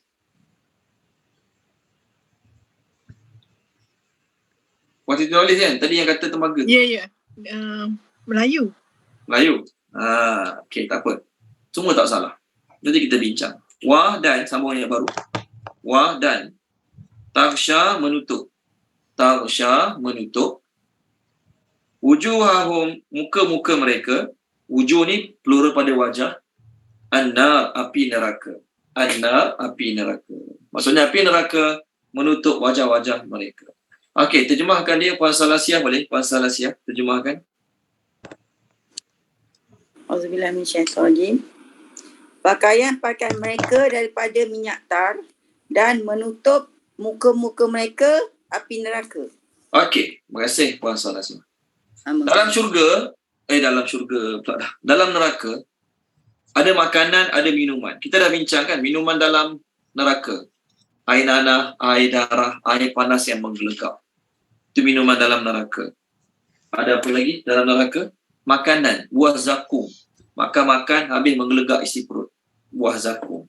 Allah sediakan minuman, Allah sediakan makanan. Untuk apa? Untuk hina mereka. Sekarang pakaian. Selain pakaian, ada juga alas tidur, ada juga selimut. Dalam neraka alas tidur ada, selimut ada, tapi bukan untuk membuat mereka selesa, tak. Untuk buat mereka lagi hina. 155 155. Yes, 155. Tolong baca Tuan Haji Izali boleh 155 ayat 41. 155 ayat 41. Makanan ada, minuman ada. Apa dia tadi? 155 ni, page 155 ni, tilam ada, selimut ada. Tapi daripada apa? Tolong baca Tuan Haji Izali. Ustaz. Disediakan bagi mereka hamparan-hamparan daripada api neraka, dan di atas mereka ada selimut api neraka. Demikianlah kami berikan balasan kepada orang-orang yang zalim. Okey, terima kasih Tuan Haji Izali. Tilam ada, tapi tilam daripada api neraka. Selimut ada, selimut juga daripada api neraka. Sama ada betul-betul Allah bagi selimut daripada api neraka ataupun hanya sekadar untuk apa ya? Untuk menghina mereka. Untuk menghina mereka. Okey, pakaian. Minyak tar ni, kalau kita terjemah minyak tar tadi, maksudnya apa? Mereka diberi pakaian minyak tar, maksudnya, mana ada pakaian buat daripada minyak tar? Boleh ke daripada minyak buat pakaian? Tuan-tuan, ada tak mana-mana kilang baju? Baju ke kilang seluar, buat baju daripada apa? Bahan asas dia. Ini dibuat daripada apa? Minyak tar. Tak ada orang buat baju pada itu. Okey. Maksud mereka diberi pakaian daripada minyak tar ialah mereka dilomor. Tahu dilomor? Dia apa ya?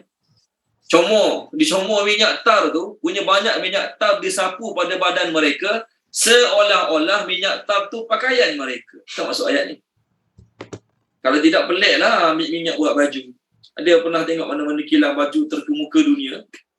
Seluar jean ke? Buat daripada apa ni? Comel ingat seluar jean ni. Buat daripada minyak tar. Tak ada lah. Minyak tar bukanlah alat untuk buat pakaian. Tapi tu pakaian mereka daripada minyak tar. Minyak tar ni adalah minyak yang paling cepat dan paling senang disambar api. Sebagaimana minyak gas kita guna untuk bakar api cepat kan, api sambar langsung. Qatira ni lagi cepat. Jadi Allah Ta'ala boleh je buat minyak gamat ke kat badan ahli neraka, minyak gamat, minyak apa lagi? Minyak petrol ke? Minyak hitam, minyak enjin. Okey? Lubricant boleh, isi minyak enjin, minyak hitam. Tapi Allah Ta'ala isi minyak tar, apa tujuan dia? Minyak yang paling cepat disambar api. Jadi pakaian mereka tar maksudnya Allah Ta'ala suruh malaikat melomorkan pakaian pada mereka dengan minyak-minyak tar supaya api lagi cepat menyambar mereka. Okey. Mana pula terjemah yang mengatakan pakaian tu? Pakaian daripada tembaga tadi. Datang mana perkataan tembaga tadi? Okey, baik. Tolong terjemahkan dia. Puan Siti Nolis. Puan Siti Nolis boleh. Muka surat 334 ayat 19. 334 ayat 19. Tolong baca Puan Siti Nolis.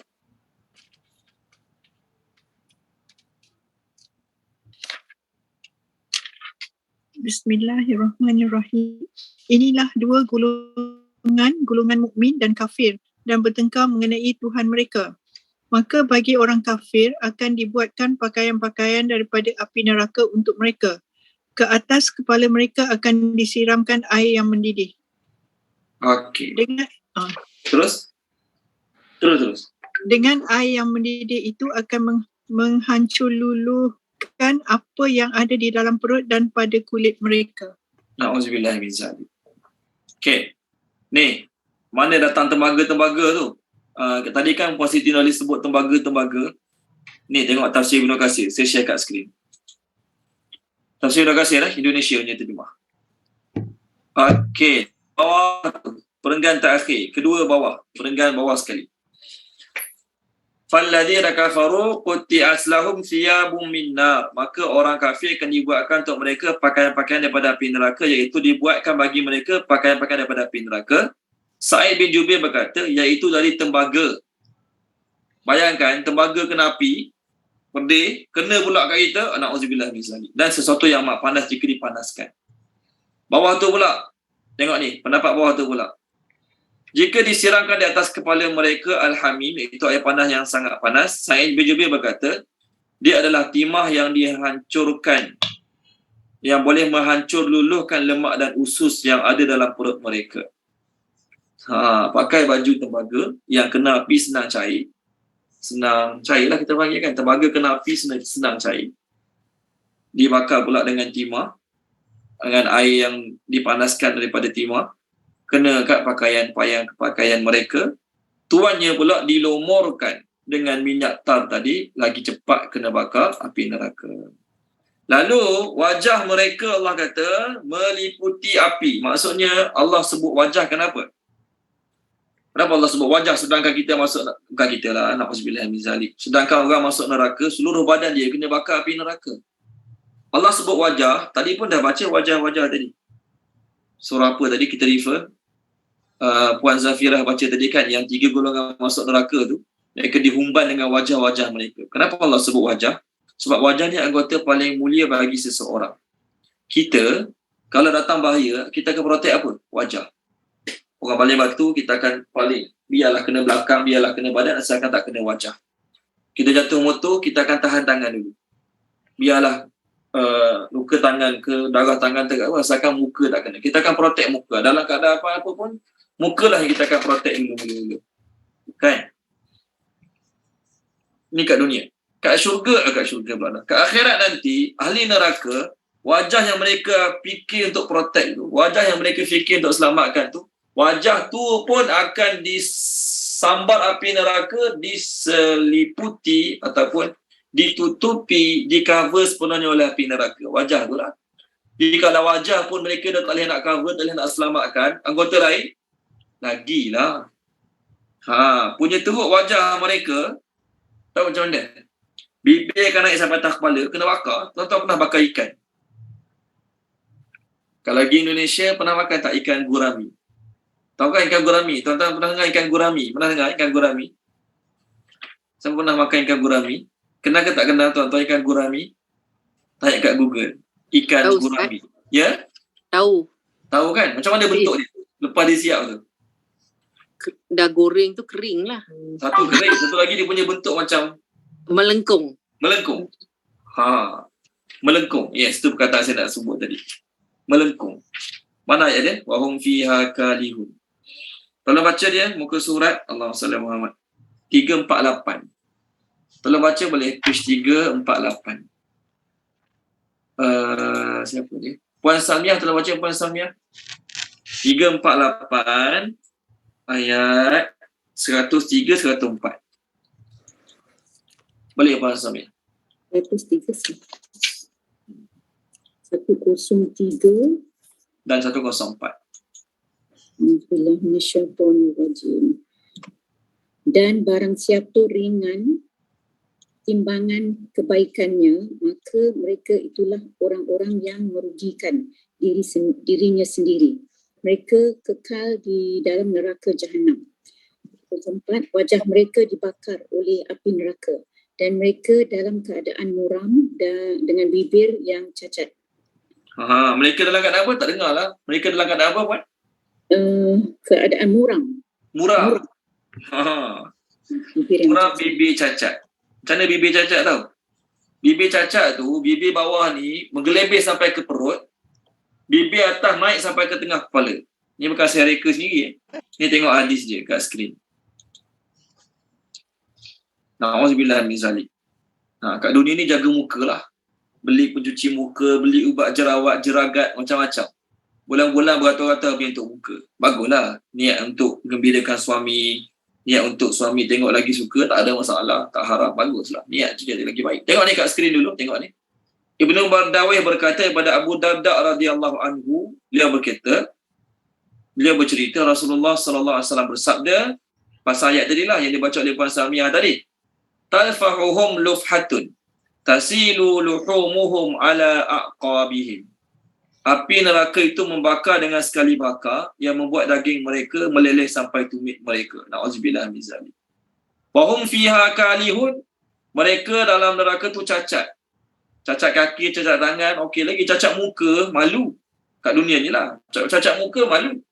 Ali bin Abi Talha meriwayatkan daripada Ibnu Abbas, Imam Ahmad berkata, Abu Sa'id radhiyallahu berkata, apa maksud cacat muka ni? Tengok ni. Api neraka membakarnya sehingga bibir bahagian atas menggelupas sampai pertengahan kepala. Orang-orang yang bibir tebal ni kan tak cantik sikit muka dia kat dunia ni. Orang-orang bibir tebal naik ke atas bibir, turun ke bawah bibir kan huduh kat dunia ni. Bukan nak hina makhluk Allah tak. Kat dalam neraka lagi huduh bibir seseorang tu naik ke atas sebab kena bakar, bibir lagi huduh naik ke atas sampai tengah kepala.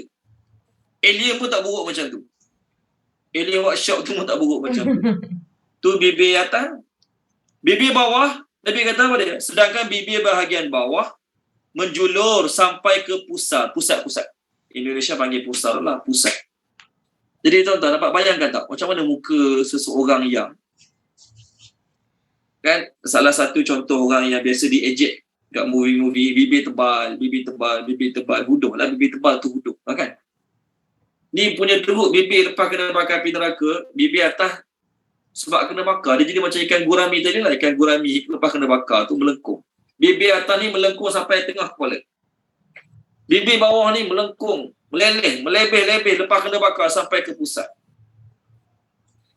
Jadi alien pun kalau tengok orang macam tu, dia gelak, kak. Ingatkan aku huduh dah, ada lagi huduh pada aku.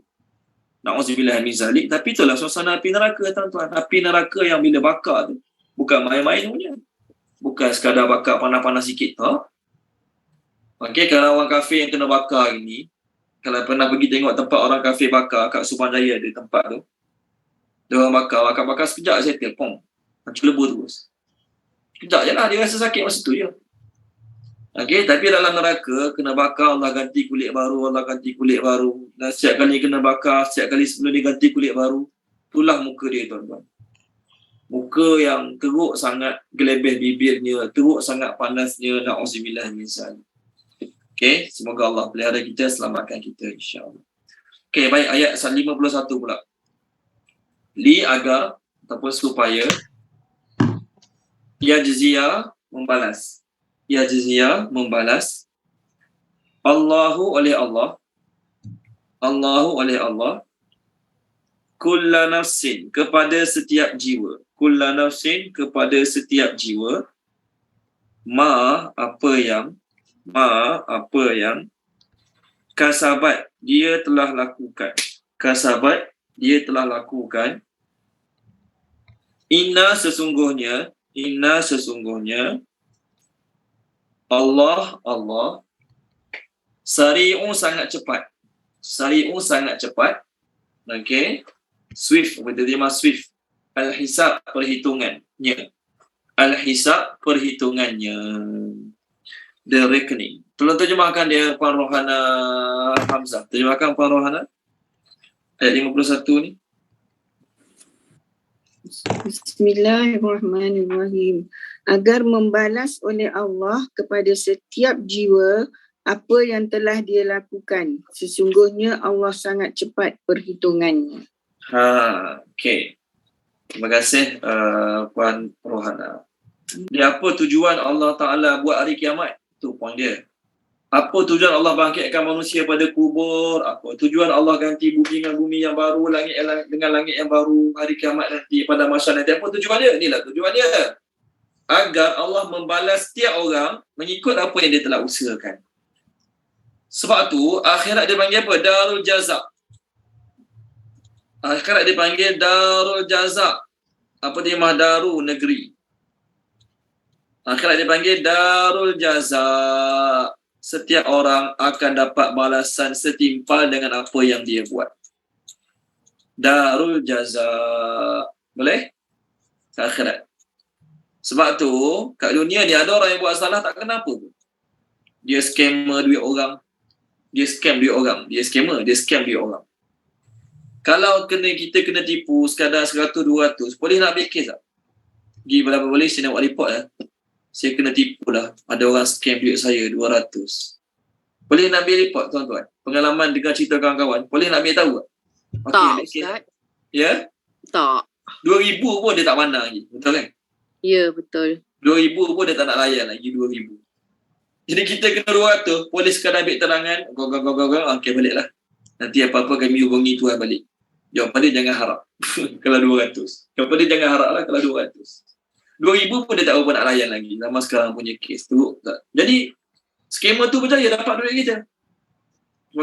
Semoga Allah pelihara kita.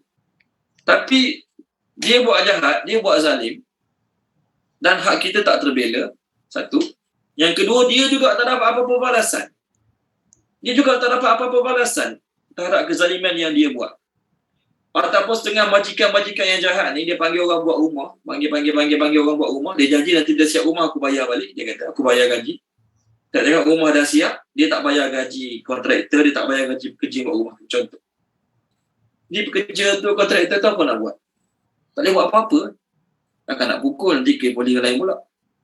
Jadi berapa banyak kezaliman yang berlaku atas muka bumi hari ini, dan orang yang dizalimi itu tidak terbela nasibnya, manakala yang menzalimi itu banyak lagi yang masih bebas, berleluasa, meneruskan kezaliman yang lain. Banyak kan? Kenapa tak kena balasan? Kenapa Allah biarkan? Jawapannya, sebab dunia ni bukanlah darul jaza. Bukanlah negeri untuk membalas sebalas-balasnya. Ada orang tanya Dr. Zakir Naik. Saya pernah cerita lah. Mungkin kelas siang ke kelas malam saya tak ingat kelas cerita. Ada orang tanya Dr. Zakir Naik, apa bukti adanya hari kiamat? Apa bukti adanya hari kiamat? Maka Dr. Zakir Naik tanya dia balik, kamu setuju tak Tuhan tu ada? Setuju. Dan kamu setuju tak Tuhan tu maha adil? Unjust. Dia pun kata, ya saya setuju, Tuhan tu maha adil. Tapi ramai tak orang kat dunia ni yang buat salah, yang dizalimi dan masih belum terbela? Ramai. Dan ramai tak orang yang menzalimi, masih belum dihukum dengan hukuman setimpal? Ramai. Dia tanya lagi, kat dunia ni ada 2 kes bunuh. A, dia bunuh 1 orang. Seorang je dia bunuh. Manakala B, dia bunuh 100 orang. A bunuh seorang, B bunuh 100 orang. Dan kedua-dua dia jatuhkan hukuman mati. Gantung sampai mati. Fair ke tak fair? Tuan-tuan, adil ke tak adil? Seorang, dia bunuh 1 nyawa, dia kena gantung sampai mati. Seorang lagi pun dia bunuh juga tapi 100 nyawa. Dia pun kena gantung sampai mati juga. Jadi adil ke tak adil, tuan-tuan? Tuan-tuan, adil ke tak adil? Tak adil, Ustaz. Tak adil. Takkanlah orang tu nak kena jawab, oleh kerana dia bunuh 100 orang, mahkamah putuskan dia kena gantung 100 hari berturut-turut. Apa faedah? Hari pertama kena gantung dah mati, tak gantung kali kedua, tiga, apa faedah? Sebab apa? Sebab dunia bukan tempat Allah balas dengan balasan sempurna. Tapi kat akhirat boleh tak dia dapat hukuman lebih pada orang yang bunuh seorang tadi? Boleh. Allah Ta'ala berkuasa untuk menimpakan lebih azab pada dia, bergandengan dia azab. Allah maha berkuasa. Allah Ta'ala hidupkan dia balik, kena gantung balik. Hidup balik, kena gantung balik. Hidup balik, kena gantung balik. Sampailah kiamat. Sampai dah bila-bila. Boleh tak? Boleh Allah buat. Sebab tu, adilnya Allah Ta'ala tu bukan Allah tunjukkan kat muka bumi ni. Adilnya Allah Ta'ala tu Allah tunjukkan ke akhirat. Sebab itulah Allah Ta'ala buat akhirat. Allah Ta'ala adakan hari kiamat. Untuk apa? Memberi balasan pada orang yang layak menerima balasan. Memberikan ganjaran pada orang yang layak mendapat ganjaran. Itu tujuan adanya hari kiamat. Orang-orang yang beriman akan dapatlah balasan yang baik. Orang-orang yang tak beriman ataupun pendosa dapatlah balasan yang setimpal untuk dia. Tengok muka surat 428 surah Sabah. Tolong baca Penuh Hidayah boleh? Penuh Hidayah Ahmad. Tolong baca surah Sabah page 428. Ayat 4 ayat 5. 428 Ya. Ayat 4 ayat 5.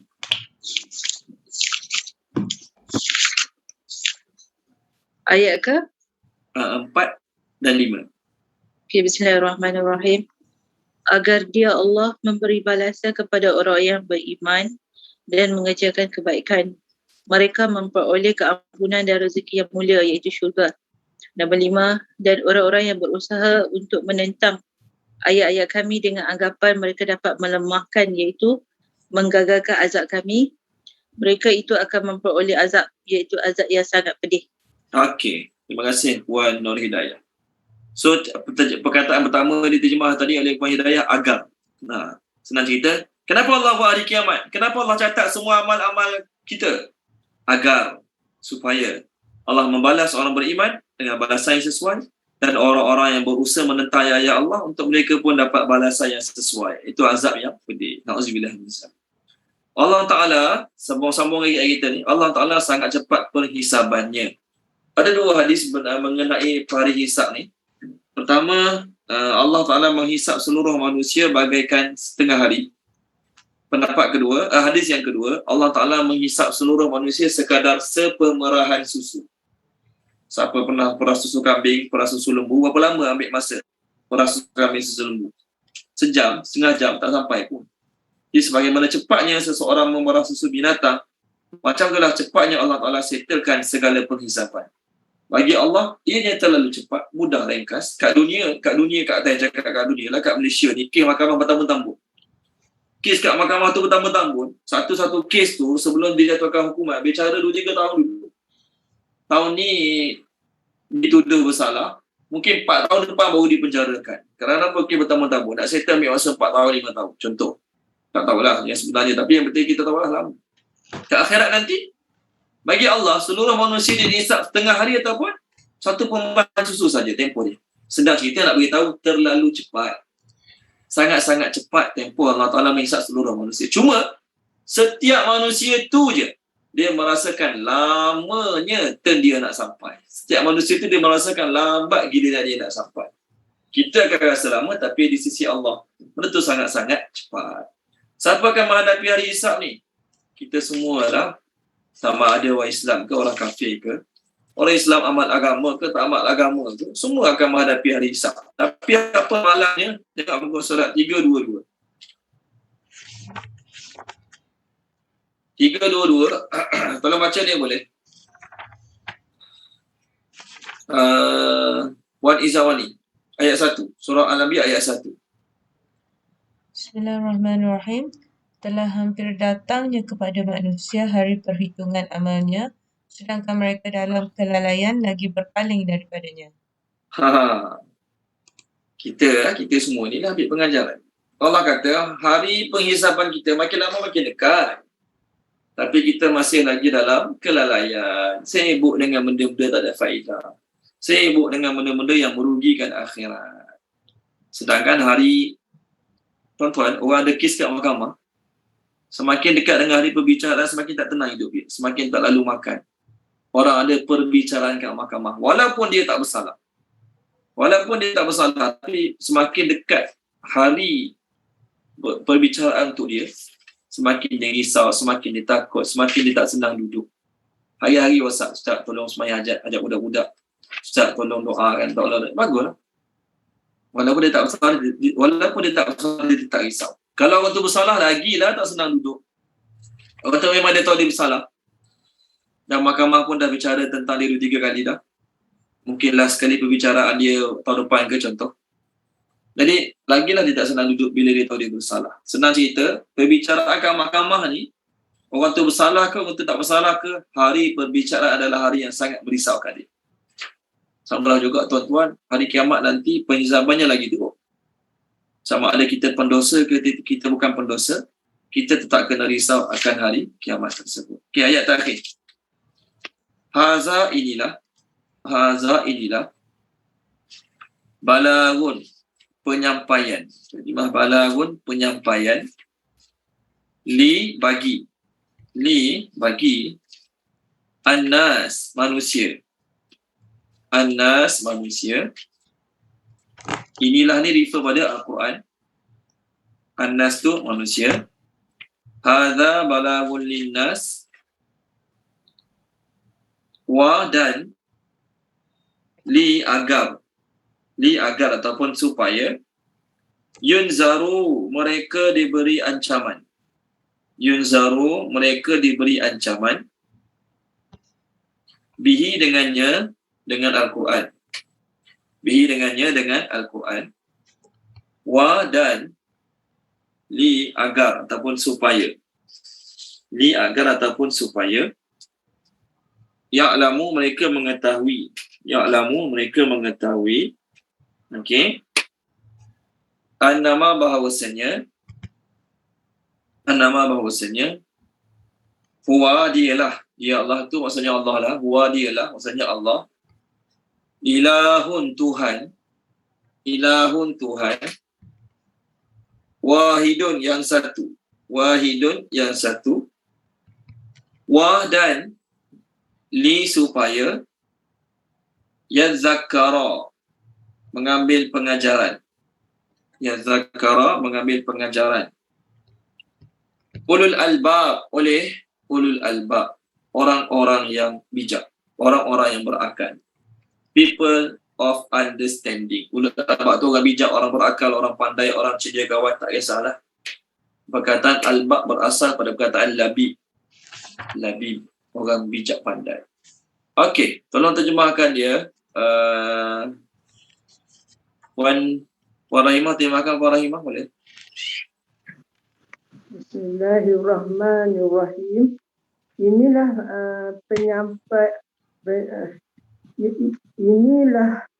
penyampaian bagi manusia dan agar mereka diberi ancaman dengan Al-Quran supaya mereka mengetahui bahawasanya ianya Allah Tuhan yang satu dan supaya mengambil pelajaran yang berakal.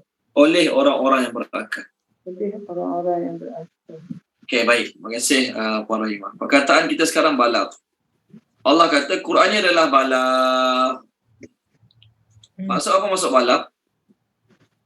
Perkataan balagh ni, tuan-tuan dan puan-puan, berasal pada dua perkataan. Satu tabligh. Daripada perkataan balagh ni keluar dua perkataan. Satu tabligh, menyampaikan. Kan sifat Nabi tabligh, menyampaikan. Daripada perkataan tabligh ni keluar perkataan mubaligh, orang yang menyampaikan. Boleh? Kemudian daripada perkataan ni keluar perkataan baligh. Seseorang yang dah baligh, apa maksud dia? Telah sempurna akal dia. Telah sempurna akal dia. Dipanggil baligh. Aqil baligh. Telah sempurna akal dia. Jadi Quran dipanggil balagh apa? Quran berasal pada perkataan dua. Satu menyampaikan, satu lagi dengan sempurna. Senang cerita Allah panggil Quran ni balagh, tahu tak kenapa? Quran ini adalah satu mesej yang sempurna yang disampaikan kepada manusia. Quran ini adalah satu cara penyampaian, satu cara pesanan yang sangat-sangat sempurna yang disampaikan kepada manusia. Tuan-tuan dan puan-puan, kita terjemah balagh sekarang penyampaian kan. Balagh juga kadang-kadang diterjemahkan sebagai menyampaikan. Boleh juga. Contoh surah apa ya? Az-Zumar, surah Az-Zumar kan. Saya cari muka surat aja. Saya nak refer pada tuan-tuan perkataan balagh yang beri makna menyampaikan. Surah Az-Zumar ayat berapa ya Allah? Allah kata kat Nabi, "Wa ma arsalnaka 'alaihim hafiza. In 'alaika illa al-balagh wa inna idza adaqna al-insana minna rahmatan fariha biha. Wa in tusibuhum sayyi'atun bima qaddamat aydihim fa innal insana kafur." Okey, saya tanya muka surat. Muka surat saya nak tunjuk perkataan balagh. Okey, ni perkataan dia. Muka surat 488. Tolong baca Puan Izawani 488 boleh? 488. Ayat yang ke-48. Perkataan 48. Ayat 48 tu ada perkataan balagh. Saya baca ayat dia boleh? Page 488 ayat 48. Saya baca dulu ayat dia. Fa in aradu fama arsalnaka alaihim hafiza in alayka illa al-balagh. Tolong baca Puan Izawani. Maka jika mereka berpaling, maka tidak kami mengutus engkau atas mereka sebagai pengawas atau penjaga, tidaklah atas engkau melainkan menyampaikan. Okey, cukuplah puan, cukup. Apa perkataan dia? Balagh. Jadi balagh tu pertama menyampaikan. Jadi Quran ni je satu penyampaian yang Allah suruh Nabi sampaikan pada kita. Yang kedua, daripada perkataan balagh tadi, tuan-tuan pernah dengar tak ilmu balaghah? Ilmu balaghah. Dia dalam bahasa Melayu ada tata bahasa, ada sastra. Betul kan? Tata bahasa, grammar biasa, yang kedua sastra. Atas pada tu wallahu alam. Dalam bahasa Arab, pertama nahu, grammar lah. Yang kedua balaghah, lagi tinggi daripada ilmu nahu. Ilmu balaghah ni, ilmu yang bukan sekadar betul dari sudut grammarnya, bahkan susunan belakang dia sama. Susunan ayat pertama, ayat kedua ada relate-relate tertentu. Itu balaghah. Jadi perkataan balaghah tu berasal perkataan balagh tadi lah. Daripada lepas ilmu balaghah dalam bahasa Arab, dia ada ilmu tinggi lagi, panggil ilmu syair. Ilmu syair dalam bahasa Arab. Lagi tinggi pada itu adalah Al-Quran. Al-Quran satu ilmu yang mengatasi ilmu balaghah, satu ayat yang mengatasi ilmu syair. Daripada perkataan balaghah, baligh, sempurna, tadi keluar perkataan balighah. Semua buka kalau boleh. Tolong baca dia, Puan Sharifah Husna, muka surat 148 ayat 149. Ustaz. Ayatnya berbunyi kul falillahil hujjatul balighah. 148 Ustaz, ayat berapa Ustaz? 149. Okey. Katakanlah Muhammad, alasan yang kuat hanya pada Allah. Maka jika dia mengkehendaki, nescaya kamu semua mendapat petunjuk. Okey. Diterjemahkan, terima kasih Puan Sharifah Husna. Puan Sharifah Husna terjemahkan alasan yang kuat. Ni perkataan dia. Al-hujjah tu alasan balighah yang kuat. Apa makna balighah yang kuat? Maksudnya Allah Ta'ala ada alasan yang cukup sempurna yang tak boleh disangkal-sangkal lagi. Orang betul terjemah ayat ni 149. Orang betul terjemah apa tau? Orang betul terjemah say so belongs to Allah, proof and argument perfect. So balighah ni diterjemah apa? Orang betul? Perfect. Orang betul terjemah balighah ni perfect. Hujah ni alasan, argument, proof tu hujah.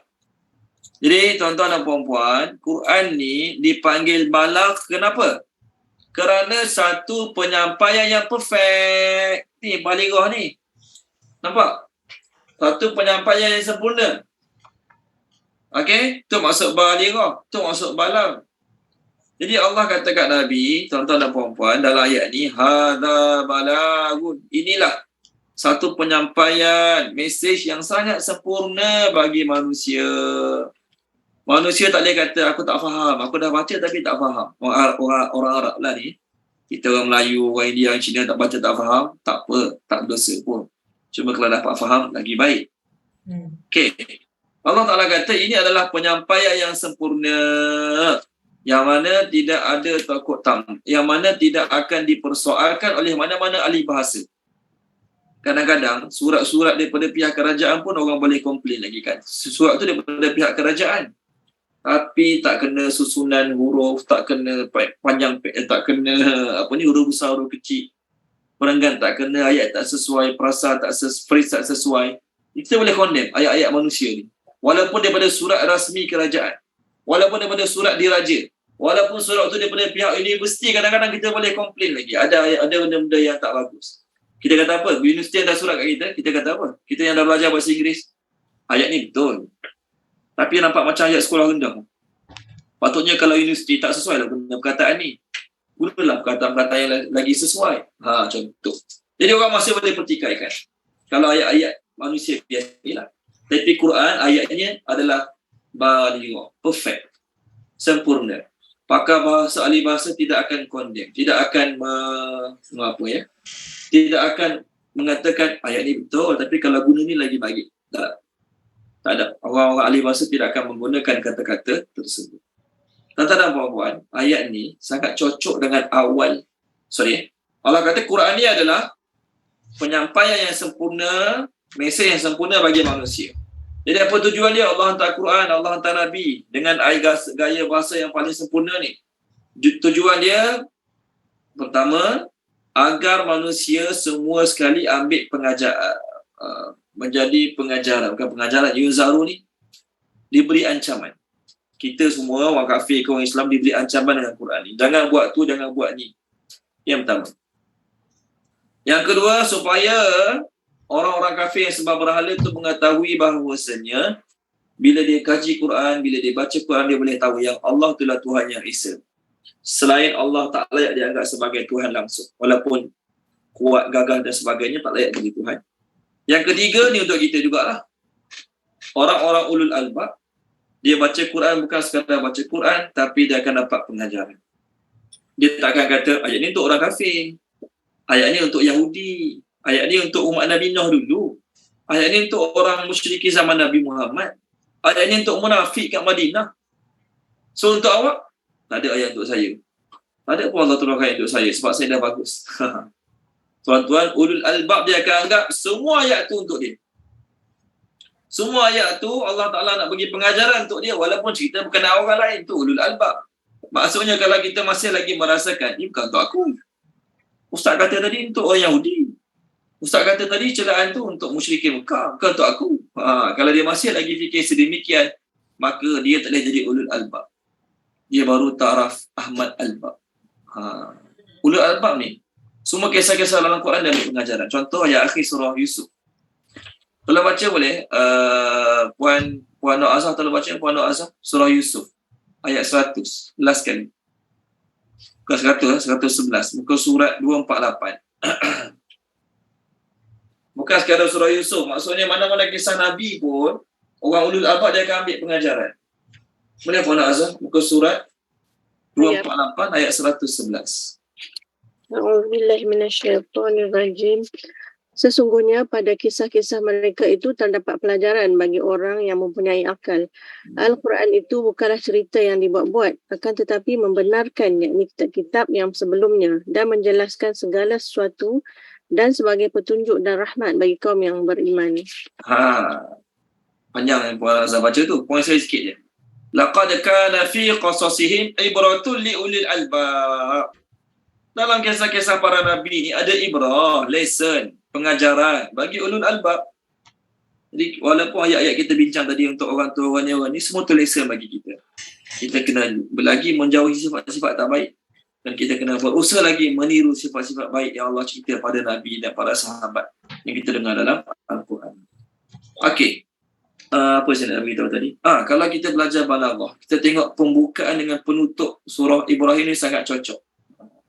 Kita boleh nampak dia punya relate, dia punya significant, dia punya manusia panggil cocok. Muqaddimah surah Ibrahim ni dengan penutup dia sangat cocok. Cocok tu apa? Sesuai sangat, padan sangat, masuk sangat dia panggil. Kalau baca dia boleh. Surah Ibrahim ayat 1.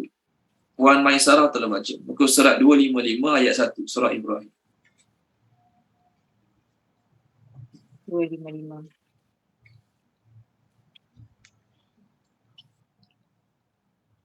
Ayat 1. Alif Lam, tak payah lagi. Ya, betul. Boleh baca. Alif Lam Ra, ini adalah kitab yang kami turunkan kepadamu Muhammad agar engkau mengeluarkan manusia dari kegelapan kepada cahaya terang benderang dengan izin Tuhan, iaitu menuju jalan Tuhan yang Maha Perkasa, Maha Terpuji. Terima kasih Puan Maisa. Kitab Quran ni adalah kitab Allah turunkan supaya tujuan dia supaya Nabi sampaikan Quran kepada manusia agar Nabi boleh dengan sebab menyampaikan Quran ini mengeluarkan manusia daripada kegelapan kepada cahaya. Walau bagaimanapun tertakluk juga dengan izin Allah. Ada je orang kafir study Quran bertahun-tahun kat universiti luar negara.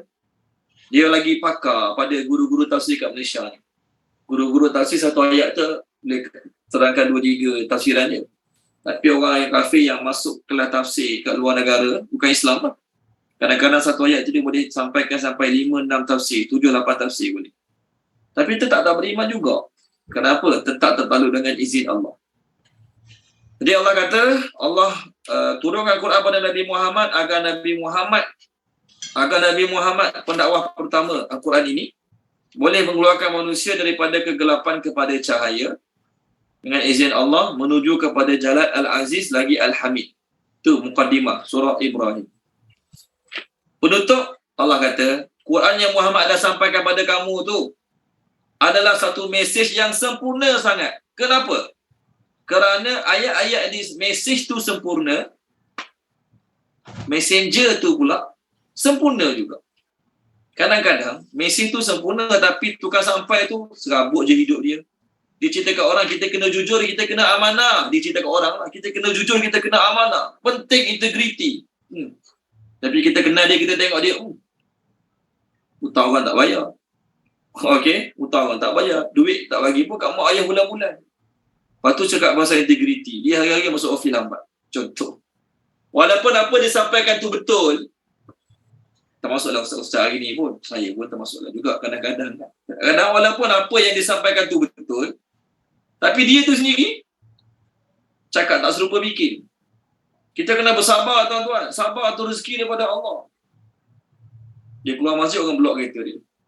Masa tu keluar segala jenis binatang pada mulut dia. Tadi ceramah bab sabar. Keluar je masjid, orang blok kereta dia, tak boleh nak balik awal. Takut isteri marah. Keluar habis segala jenis binatang kat zoo kat mulut dia. Tadi dia punya bagus cakap pasal sabar, kelebihan sabar. Contohlah. Tapi dia sendiri tak boleh nak amalkan. Maksudnya mesej disampaikan tu sempurna tapi dia sendiri tak sempurna dari sudut amalan lah. Tapi Al-Quran ni satu mesej yang sempurna disampaikan juga oleh manusia yang paling sempurna. Dia orang tak boleh nak pertikaikan. Kalau saya jadi Nabi, orang kata apa? Cakap je lebih. Dia tu sendiri perangai gini, tu tak buat, ni tak buat. Sakit kata orang tu, sakit kata orang ni. Tengok, saya pun tak ada cakap apa. Betul lah. Saya mengakulah apa yang dia cakap tu memang betul. Tapi Nabi Muhammad boleh tak orang nak apa ya? Jadikan Nabi tu sebagai alasan. Quran tu tak betul. Dia cakap kena buat gini-gini tapi dia sendiri tak buat pun. Dia sendiri tak pernah buat apa, boleh tak? Tak boleh. Sebab tu Allah panggil Quran ni balal. Kenapa? Mesejnya sempurna, tukang sampaikannya pun sempurna. Tak ada orang boleh nak pertikaikan lagi. Nampak? Jadi orang yang kaji tentang balawah dia nampak betapa cocoknya ayat 1 dengan ayat terakhir surah Ibrahim ini. Okey, baik. Allah sebut dalam surah Nisa kan, Allah kata apa dia? Afala yatadabbaruna al-Quran walau kana min indi ghairillah. Buka Arifah teruslah. Tolong baca dia. Tuan Haji Aziz tolong baca boleh Tuan Haji Aziz. Surah An-Nisa. Mereka tak tadabbur ke, contemplate ke Al-Quran tu? Kalaulah mereka tadabbur, kalaulah Quran tu datang pada selain Allah, mesti banyak berlaku kontradik antara ayat dengan ayat, antara ayat dengan penyampai. Muka surat 91 ayat 82. Boleh Tuan Haji Aziz. Bismillahirrahmanirrahim. Barang siapa menanti Rasul, yakni Muhammad, maka sesungguhnya dia telah menaati Allah. Ayat 82, sorry. Maka tidaklah mereka menghayati. Tidakkah ke tidaklah? Maka tidakkah mereka menghayati, yakni mendalami Al-Quran, sekiranya Al-Quran itu bukan dari Allah, pastilah mereka menemukan banyak hal yang bertentangan di dalamnya. Okey, terima kasih Tuan Haji Aziz. Ada dua maksud. Kalau Quran tu bukan daripada Allah, ayat dengan ayat pun ada kontradik. Ayat dengan ayat pun ada kontradik. Okey. Dan kalaulah Quran tu bukan daripada Allah, kita akan dapati si penyampai dengan ayat tu banyak berlaku kontradik. Macam ustaz-ustaz hari ni lah, ustaz-ustaz hari ni, termasuklah saya pun. Apa yang disampaikan lain, apa dia buat lain.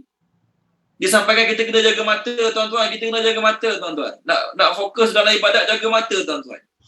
Tapi dia sendiri mana-mana melilau. Oleh kerana dia ustaz, dia tak nak bagi orang nampak mata dia tak boleh jaga, dia pakai spek hitam. Jadi suka hati tengok mana-mana, contohlah. Contoh, dia sekadar contoh. Maksudnya ustaz-ustaz hari ni, termasuklah ustaz-ustaz mana pun, kadang-kadang apa dia sampaikan tu tak kena dengan perbuatan dia. Jadi orang boleh petikai tak? Boleh. Ustaz tu ajar lain, tapi dia buat lain. Dia ajar kena jujur amanah, dia sendiri rembat duit masjid. Contoh. Boleh berlaku. Dia ajar kita kena bayar zakat untuk tunaikan perintah Allah. Dia dapat duit zakat, dia buat lari. Ada juga. Kena zakat boleh pun ada. Tapi Quran yang Nabi sampaikan, Nabi tu sendiri boleh tak orang pertikai? Apa disampaikan dengan dia punya karakter. orang tak boleh petikan. Sebab tu Quran dengan Nabi dipanggil balag. Mesejnya sempurna, tukang sampaikannya pun sempurna juga. Okey, sehabis surah Ibrahim, sekarang kita masuk muqaddimah dia, surah Al-Hijr. Boleh? Surah Al-Hijr. Surah ni dinamakan surah Al-Hijr kerana Hijr adalah nama kampung siapa? Nama kampung puak Nabi Soleh. Kaum Samud, kampung mereka nama Hijr. Kampung mereka nama Hijr. Jadi Hijr ni berasal pada perkataan hajar. Hajar tu batu. Hajar Aswad kan. Jadi Hijr kawasan berbatu-batu. Kawasan berbatu-batu. Kawasan gunung batu-batu dipanggil Hijr. Nama kampung tu Hijr. Baik, surah Al-Hijr ni adalah surah ke-15. Surah yang ke-15.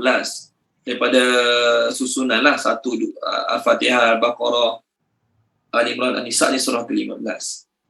Manakala dari sudut penurunan dia turun yang ke-54. Surah yang ke-54 diturunkan setelah surah Yusuf. Surah yang ke-54 diturunkan setelah surah Yusuf. Maksudnya surah Yusuf Allah cerita pasal Nabi Yusuf. Manakala dalam surah Hijr ada lagi kisah-kisah Nabi lain. Surah ni surah Makkiyah, diturunkan di Mekah. Tak banyak pun ayatnya, 99 ayat, lebih kurang 50 surat lebih. 50 surat lebih. Dan mengandungi 658 patah perkataan. 658 patah perkataan. Boleh? Okey. Apa kita akan bincang dalam surah Al-Hijr ni? Pertama kita nak bincang dalam surah Al-Hijr ni cacian orang kafir terhadap Nabi Muhammad sallallahu alaihi wasallam. Pertama, cacian orang kafir terhadap Nabi Muhammad sallallahu alaihi wasallam. Jadi kita akan masuk ayat mereka kata Nabi ni gila. Yang pertama. Yang kedua, jaminan Allah dalam memelihara kesucian Al-Quran. Allah beri jaminan yang Al-Quran itu tidak akan ditokok tambah, diubah suai, dipindah-pindah perkataan dan hurufnya. Allah jamin, itu tak akan berlaku. Yang ketiga, bukti-bukti keesaan Allah, kehebatan Allah. Yang keempat, dipanggil apa ya? Kisah Iblis dan Nabi Adam. Kisah Iblis dengan Adam. Kan dalam surah Baqarah ada, kita dah lalu 2 kali sebelum ni. Allah suruh Iblis sujud pada Nabi Adam, malaikat semua sujud, Iblis tak nak sujud. Itu kita masuk juga dalam surah ni. Yang kelima, kisah Nabi Ibrahim, kisah Nabi Lut, kisah Nabi Syuaib dan kisah Nabi Saleh. Kisah Nabi Saleh. Jadi ke dalam perkampungan Nabi Saleh itulah ada dipanggil Ashabul Hijr. Saya tunjuk kita dah habis masa, saya tunjuk sikit boleh surah Al-Hijr tu. Kenapa dipanggil surah Al-Hijr? Sebab dalam kisah kaum Nabi Saleh tu ada perkataan Al-Hijr. Muka surat 266, muka surat 266 kan, kita sekarang 262. Muka surat 266 ayat 80. Walaqad kadzdzaba ashabul hijri. Page 266 ayat yang ke-80 ada perkataan walaqad kadzdzaba ashabul hijri. Boleh? Itu kita akan bincanglah nanti. Baik, muqaddimah. Apa relate? Nak beritahu. Apa relate antara surah Ibrahim yang baru kita habis tadi dengan surah Al-Hijr ni lah. Pertama, kedua-dua surah tadi sama-sama bermula dengan Alif Lam Mim, Alif Lam Ra. Tadi siapa baca tadi? Wan Maisarah baca tadi. Alif Lam Ra surah Ibrahim. Sekarang pun surah Al-Hijr mula dengan Alif Lam Ra. Yang kedua, persamaan dia, relate dia, kedua-dua surah ini menceritakan tentang keadaan langit bumi. Keadaan langit dan bumi. Okey, menceritakan kisah Nabi Ibrahim sebagai Nabi yang awal dan kisah tersebut sebagai penghibur hati Nabi semasa Nabi dalam kesusahan. Surah ini pun sama juga. Allah hiburkan Nabi Muhammad dengan kisah Nabi Soleh, Nabi Lut, Nabi Ibrahim. Cuma tak banyaklah Nabi Ibrahim dalam ni. Yang ketiga, dalam penutup surah Ibrahim, Allah menggambarkan keadaan orang kafir pada hari kiamat. Penutup surah Ibrahim, Allah Ta'ala menggambarkan keadaan orang kafir. Kena belenggu tadi, dipakai baju besi pula. Disalut dengan minyak tar, pakai baju daripada baju daripada tembaga, keadaan orang kafir kat akhirat. Manakala dalam surah Al-Hijr ni, Allah nak beritahu orang kafir ke akhirat yang kena tadilah, yang kena minum air panas, kena makan buah zakum, dapat tilam api neraka, dapat selimut api neraka, baju api neraka, mereka akan rasa alangkah bagusnya kalau kat dunia dulu mereka Islam. Okey, baik. Kemudian kedua-dua surah ini menceritakan tentang persamaan dia lah. Dua-dua cerita pasal kebenaran Al-Quran, kehebatan Al-Quran. Dan dalam surah Ibrahim, kisah Nabi Ibrahim lebih detail. Dalam surah ni kisah Nabi Ibrahim macam selingan sikit je.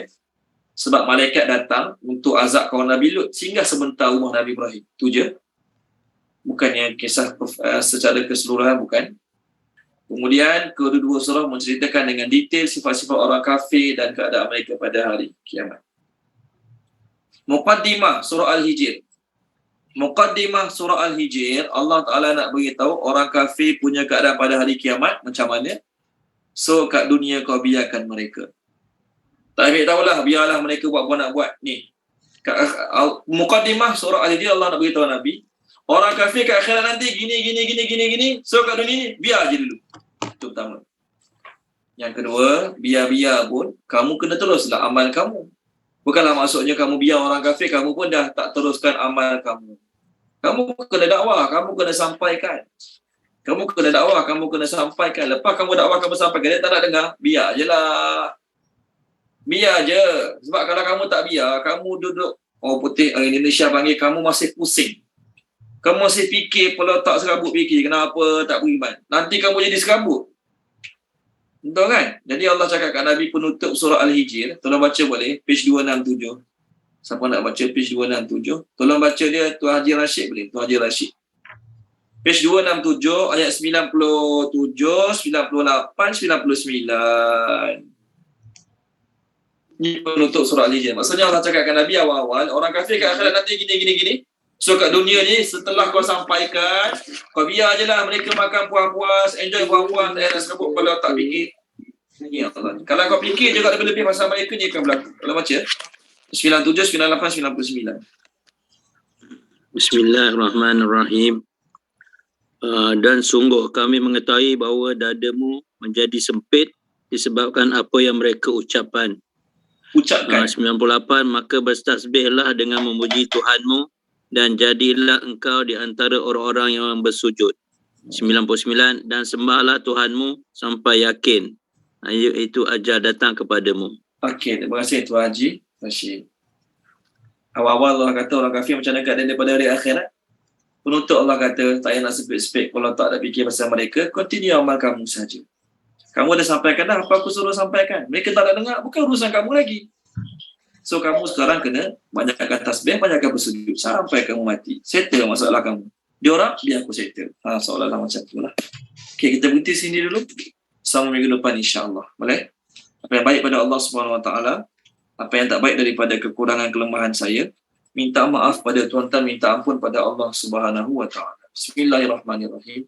Subhanallah wa bihamdihi, subhanakallahumma bihamdika, asyhadu an la ilaha illa anta astaghfiruka wa atubu ilaik. Allahumma zayyinna bi zinatil Qur'an wa akrimna bi karamatil Qur'an wa syarifna bi syarafatil Qur'an wa adkhilna al-jannata bi syafa'atil Qur'an ya zal fadli wal ihsan. Allahumma inna nas'aluka ilman nafi'a wa rizqan wasi'a wa rizqan mubarakan wa amalan mutaqabbala. Allahumma anfa'na bima 'allamtana wa 'allimna ma yanfa'una wa zidna ilma walhamdulillahi rabbil alamin.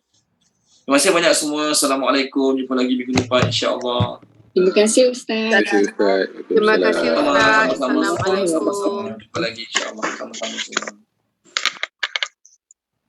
Dia ambil tilam lah. Boleh ambil tilam boleh insya-Allah. Record